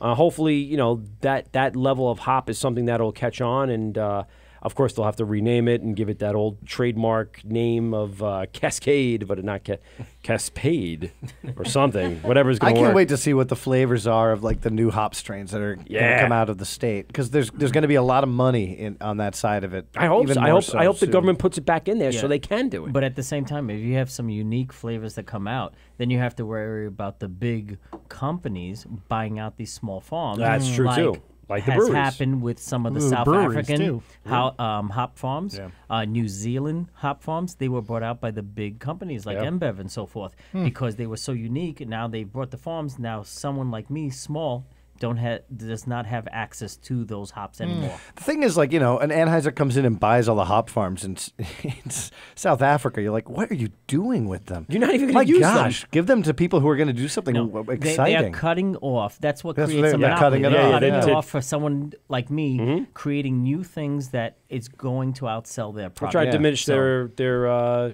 competitors. We're here to stay, and we're not going to go No, back. Of course not. You shouldn't. There's enough local support. And as we can see that you're still running after a few years, that it's enough to sustain. I mean, you still right now have to hold your full-time job, and like you said, you've retracted hours just to put more effort into the brewery, but you're still sustaining here on Long Island. That's the big message to everyone. For the new breweries that are opening up, like Secatog, 27A, Hopwinds, they see the value in opening up a brewery here on Long Island, sustaining it as a way of life, becoming its full-time job, and they're able to survive on it, even in one of the most expensive places in the fucking world to live. I say top 10. Unbelievable.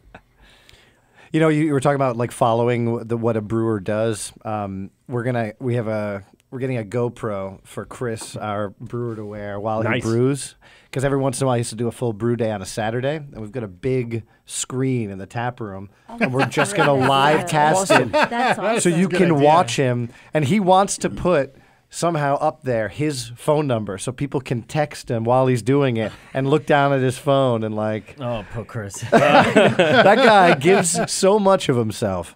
He's a great guy. I've known him for many years before he and I owned breweries and were brewers. All I can say is if you haven't been to Fifth Hammer, go out there, go meet these people like Mary, and just support local, because that's what's going to make the way you us were talking about going outside of the box and experimenting is like, it's such a home brewer ethos, and it reminds me so much of how Chris and Mary think about what they do. It was really like, yeah. This is the Word with Mike at PeteGovsRadio.com. Who do we have on the phone? Hi, yes, this is the dispatcher, Jerry. I fucking knew over it. At Graz, I fucking knew it would be him. This is Jerry, the dispatcher over at Graz Marijuana and Beer Distribution. All right, Jerry, what do you got for the show today? We're in the back of the PoBoy. We're coming to pick up some kegs as requested. We have a boy in the back in a Speedo and a half banana hammock. Nice. Did you, by any chance, pay him in chocolate nibs? He'll take chocolate nips, and if you want, he'll take free beer, too. I just want to let you know that he's in the back, and he says PoBoy and Fifth Hammer and the guy that's got the porn TV show rules. Well, thanks a lot, Jerry, for checking into the show. We appreciate your phone call. It's the Wort with Mark and Pete, the greatest beer show ever. Thanks, buddy. I think at this point, if he put some cocoa nips on his nips, Yeah. I would probably you eat almost right have off to of it. at this point. I would fucking love it. I'm telling you that right now. All right, Jerry, thanks a lot for calling the show. Take care, brother. Later. We love when Jerry calls in, the dispatcher from God knows where. But apparently now he's in the back of your brewery in a banana hammock, so we can expect lots of God help you. health code, lots of health code violations coming soon. All right, so let's start wrapping this up. We're on hour 3 of our radio show, and we're gonna start getting our shit together. So let's start with the history. I'm sorry, the future. We already did the history. Let's go to the future of what you guys are looking to do. So you're kind of tapping into the distribution. What do you think's next on the plate for PoBoy? I would love to change the culture of beer drinking. What do I mean by that? Let's not make it more than it should be. You drink what you like, right? If you want a Pilsner, drink a Pilsner. You want an IPA, drink an IPA. I want this to be something that you do as recreation, something that is not work-oriented. And if you come to our place, we would show you that it's just about sitting back, enjoying, and feeling like you're in your backyard. I think a lot of the breweries are starting to embrace that. They, I saw Dubco has, Dubco Light. They're switches. I saw it. I had to laugh. I'm sorry. I'm like, Dubco Light. But that's Blood Light. And, we've had Scott from Long Island on, and that's like, hey, if you like drinking Bud Light, keep drinking Bud Light. Yeah. There's nothing wrong with it. Not everybody's that's your light. snooty and wearing a beanie, and I think we all have an opportunity though to kind of help convert a lot of those people, because we all have this go-to beer.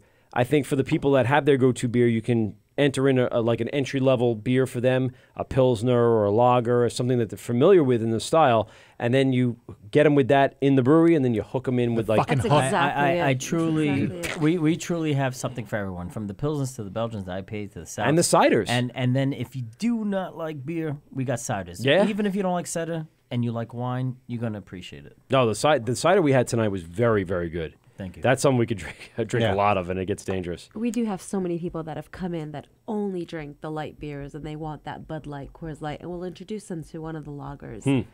And now they're drinking IPAs. Yeah. They just have graduated their Well, palate. that's it. It's so It's like through wonderful the to see. business school of what's that really cheesy college online? The Arizona State Business School online. But that's the truth, though. They got into the entry level and they graduated up through and made their way into a more dynamic palate that they. everyone's got to start somewhere. I mean, I didn't yeah. start drinking like Belgian triples or Belgian strong ales. Like out of nowhere. I started playing beer pong and drinking Bud Light. I mean, But also understand that craft beer doesn't mean that it has to be an IPA. No. It could be a premium American standard lager. Big deal. That's what you like, and A good it's amber. going to have more flavor than what you would find commercially. So you drink what you like. We promote that and just come on. and it's a in, good way we of welcome supporting you. the local economy. So And that's the big push here that we're trying to say between Long Island and in the city. They're all looking for, and I think even Rich from Bridge and Tunnel put out this really long letter to the people.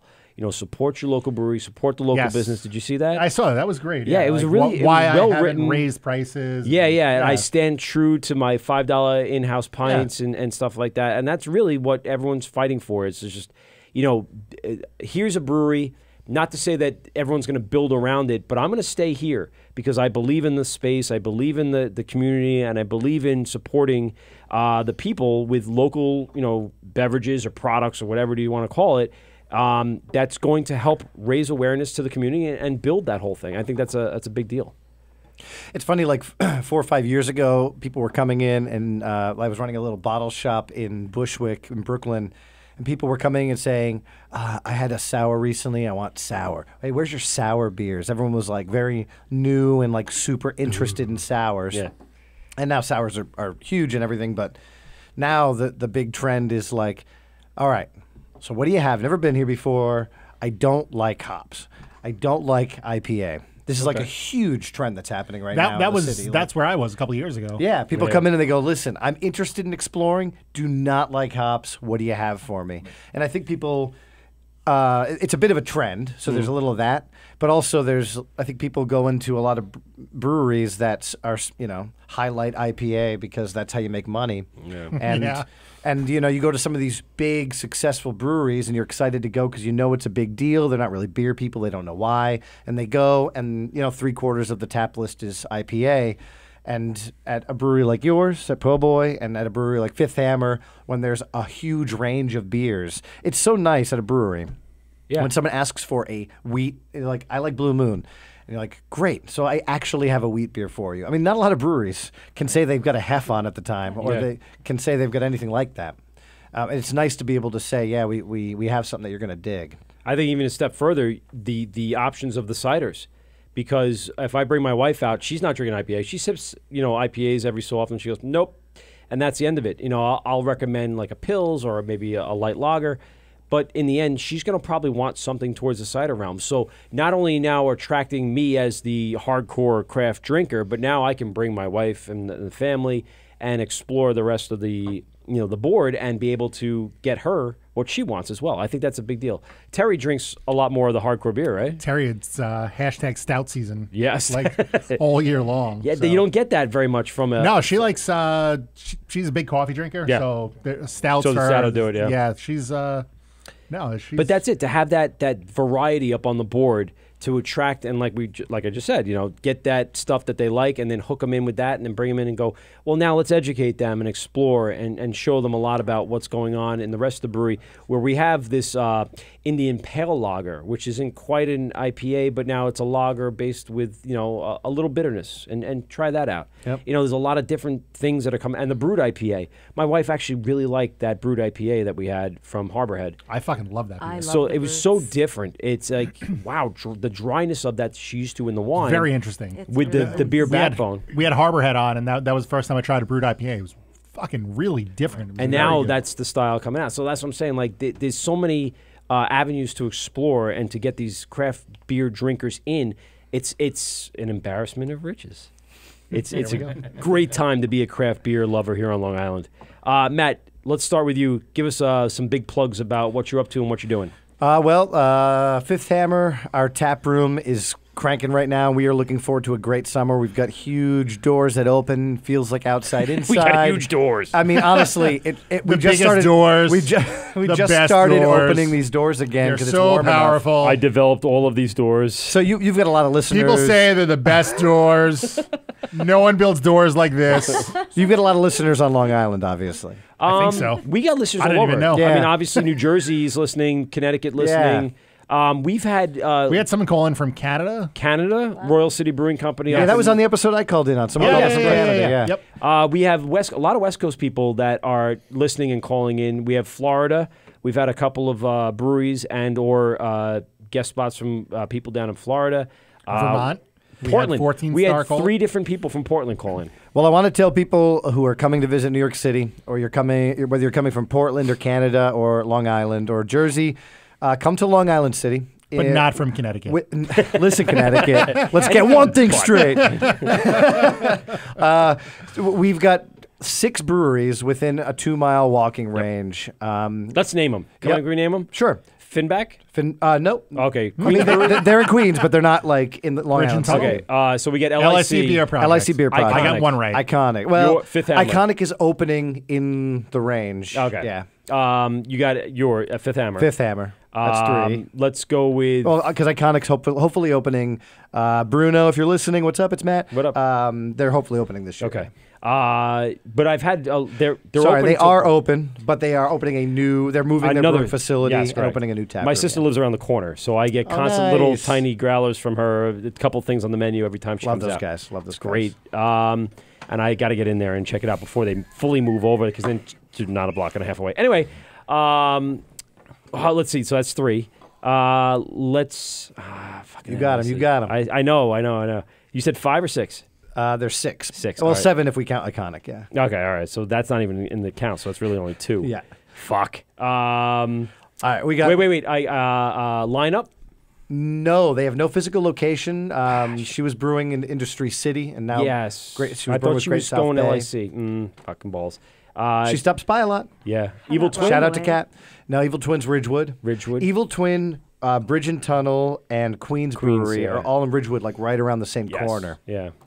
All right, so you're gonna have to say them because All right, I'm here we go. too much beer to really truly. From north think. to south, Okay. just north of 59th Street Bridge, we've got LIC Beer Project. Correct. Coming south, we've got Big Alice. Big Alice, just God south of damn the it, bridge. shouldn't Great, we're super besties with Well, them. they have already expressed interest in being on the show. Oh, great. We saw them at Nassau Coliseum, and We'll get them for the live show at Fifth Hammer. Now you're talking. There All we right, go. now you're talking. Then we've got coming down. We've got Fifth Hammer. Yep. And then Rockaway, right on the same Oh, latitude. that's right. I always don't think Rockaway LIC. I don't know why. Dude, I that think place, Rockaway. that tap room is like so awesome. Yeah. It's like super cash. I gotta get in there. And that's where they have homebrew. They have like a event space upstairs, homebrew Oh, nice. meetings up there. And then Alewife, the newest brewery That's to hit right. Queens. Yep. Of course, also a great beer Their bar. Oktoberfest was very good. Yep. Electric Rhino. Electric Rhino, so Delicious, good. yeah. And then Transmitter. Transmitter. Ah, I should have known all these. Although they are going to be moving out soon. Yes, I saw they're building a new facility. Very excited about their expansion. I just saw they just posted they're showing themselves in the new building. So Where's that? They're opening in Brooklyn Navy Yards. Oh, yes, the Navy Yards, correct. Yeah. They did so much amazing work in that little hole in the wall under the bridge. Yeah. And I'm really excited to see them in like a big spot where they can really expand. I mean, they're just going to grow so naturally because their beer is so good. The one I really liked from Big Alice was the Black IPA. They did a really good job on that one. That one was we got it in here for one of our early shows. They just opened a new spot too. Did they? They opened second spot or just a second spot in Industry City in Brooklyn. It's their barrel room. So they're expanding a barrel program, and they've got a big public tap room down there. Cool. Open 7 days a week. Wow. Yeah. It's just packing it in there. It's great. Dude, there's so much expansion happening right now. It's really exciting. There's a lot of good stuff in Queens. Well, they're getting a lot of the foot traffic and everything. It definitely helps. What do you? Well, so come to Long Island City. Sam's sending us messages via DM and talking to us about why Bobby had to run out of the room and Fifth all sorts of Hammer stuff. is I broke the seal like 2 hours ago. So Fifth Hammer is super pumped about the summer. So come to Long Island Yes. City, do the beer tour. Yeah. My name is Matt. Come and say hi to me when you're in the tap room. I'm always there. Hi, Matt. Archambault. Archambault. Matt, when's your show on? So the show is not airing now. All 13 episodes aired on every PBS market. But in they the are state. doing repeats. I still am taping it on my DVR. Yep. Just by the way, Yep. in case I Can we missed one. stream those You cannot shows? stream it yet. So we were holding out to try to get a distributor for that season. Yeah. Netflix didn't pick it up. They'll fucking pick up anything. I know. Everyone always tells me what great platforms we should be on. I'm like, cool, I should have done that. I had no say in any of this. But I appreciate the love. We're going to put some episodes on YouTube so that people can watch Yeah. them. Yeah. And when Just that to get happens, into let it. us know. We'll just promote we'd the like shit to out plug of it it as too, well. Super appreciate that. We'll Well, you guys are now probably besties on Instagram now, so just follow Beer Practice, Yep. and he'll let you know when it releases. And so, Bobby, we go to you, and so give us the what do you the got big going on? plug Any and what's plugs? going on, and Any events? We always have an event going on. If there's some sort of holiday, we usually have an event. Cinco de Mayo. You're right. Cinco de Mayo will be the next big event we have. But we have different things like a chili cook-off and done in crock pots and stuff like that. And then there's always a chance to win, gift certificates or something else. Okay. And like a just- trivia night kind of thing, like people usually give that stuff away. Well, that's one thing about our brewery. We always have something going on, and it could be trivia night, it could be bingo night. There's one of our bartenders, karaoke, but one of our bartenders, he does the trivia and the bingo. His name cool. is Jace Spade. We like to call him. Space, but nevertheless, we have chip in here, Sam. 'cause Hold on, I'm I got forgetting. a question for you to stop you. So you have Latin roots. That's right. All right, so Cinco de Mayo's got to mean something to you. What do we got on tap for the festivities? Well, I know it's more for like a something like that- Spanish thing than Yeah. a Well, Mexican, but I make a margarita cider. Okay. And I've made variations from it, from guava to many different things. I can't wait for that one. Yeah, and this year will be a passion fruit margarita cider, and I'll have some sours as well. And that's one of the things I do now. So I'm really trying to push people to understand the sour cider. Sour ciders do exist. Spain was actually a place that you can go and get sour ciders. They're delicious. Now, when people hear about sours in America, they think this real overwhelming, saliva-sucking sour. Yeah. That's not what it's about. Just a little tart. A little tart. And with the ciders, they really play well with some of the fruits that I use. So, you'll see a lot of that. Right now we have a passion mango fruit cider, a sour cider that has sold really well that I was not sure how the community would accept it, but it's a great seller. So the next event probably be Cinco de Mayo. With that said, I just cracked something because you were talking about sours. I'm like, oh, here's a good tie-in. So this is a Goza. And Sand City doesn't always produce Gozas. They're really known for their IPAs, double dry hop crap. This one was really kind of caught me off guard when they produced this. This is the second installment of the Enough Already, which is a blackberry and... what's the other? Blueberry. Blueberry. It said blackberry blueberry. Yes, blackberry blueberry Goza, which Love is a little the color. different. Tell us a little bit about, just quickly before, because we're trying to wrap up, but now we're going to dive into a beer. What's the difference between a sour and a Goza? Okay, so... Because you judge, so you got to know... What people understand, sours are sours, okay? Gozas has... let's just so people understand, Gozas are also a sour beer. Now, the Gozas that were made in Europe and so forth, they're just tart. They have, some salt, maybe some sea salt. I could taste the salt in this one. And, some sort of spice. It could have been coriander. It could have been something like that. And what happened in America when we started introducing to the public sour beers, I think we really overly bastardized it, and we were making it too sour, where it felt like you had a bunch of sweet tarts or like warheads in your mouth, and maybe that's not the way you would want to drink a beer or for the rest of the night. Yeah. So we are doing our best right now to scale it back, I believe. And we're starting to get really good beers like this. And this is the first time I'm having really this from good. Sand City, and it's a very tasty beer. Yeah. And you're getting that fruit note. You're getting some of that spice that's probably coming through. I'm tasting coriander because I'm super sensitive to it. I don't know if it's there. And then you get that little bit of salt.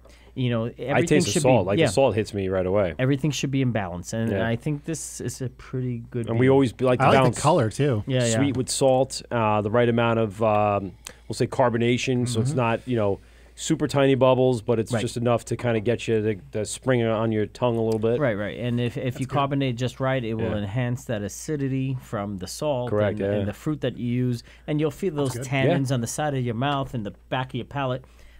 It's tasty. And not overly alcohol either. I think it's like a 4 or 5. So for me, it's just like that wind down beer that, no, I'm good. I have like 4 at home. So, and one thing about sours too that people don't understand, in the old days, when a beer was getting sour, what did you do? You threw fruit on it or some sort of syrup or some to sort of balance salt, that out, just to be able to finish it and not throw it away. This is a very tasty product. So. It is very good. I like it. Well, with that said, we're about to wrap up here. 3.5 hours. Reasonable 3-hour show. Reasonable 3-hour show, I would say. That's very good. That's Matt's fault. Yeah. No, it's Graz's fault. We'll give it to him since he's not here to defend himself. Fuck you. We'll start by thanking you very much. Yeah, thanks Bobby for and coming. Sam. Awesome discussion. From PoBoy Brewery. This was a lot of fun. Port Jeff. Go down to their tasting room Wednesday through Sunday. Correct. Check out their Instagram. It's PoBoy Brewery on Instagram, and check out their tasting room hours. Also, all the news and updates and events. We want to thank Matt Archambault from, let's say, Brewed in New York. Also, the front and house of. And the face front of house and face of Fifth Hammer. Hit that Instagram, Fifth Hammer Beer. That's right, Fifth Hammer Beer, and also go to Beer Practice. That's Matt's personal. And if you have any questions outside of the New York area, go ahead and DM both of these guys. What about thank you to the Wort? Podcast. Well, thank you very much. We thank you. Thank you guys for coming on. To us, it's always an honor to have you guys in. We don't need anything like that. We just thank you for bringing some beer and enjoy talking to you. And yes, folks, we are going to be live at the AC Beer and Music Festival in 5 days. I hope we're going to be live to we're going to be alive until I'm dead. We're not going to be live to govsradio.com for that. We can't link that in, but we can be live to youtube.com. So go ahead and check us out on YouTube on Saturdays starting right around, let's say, 11:30 a.m. Everything that we shoot and do will be archived, and then it'll be up on all of our replay platforms, from iTunes to Spotify to Laughable to even govsradio.com. Do you think we're going to be on the Hopped Up Network? We are going to be on the Hopped Up Network. Thank you for mentioning that. I appreciate that. It's very good of you.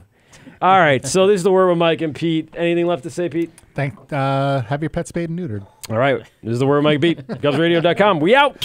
Well, that's 2 hours of your life that you'll never get back. Are you kidding me? Please hang up and try again.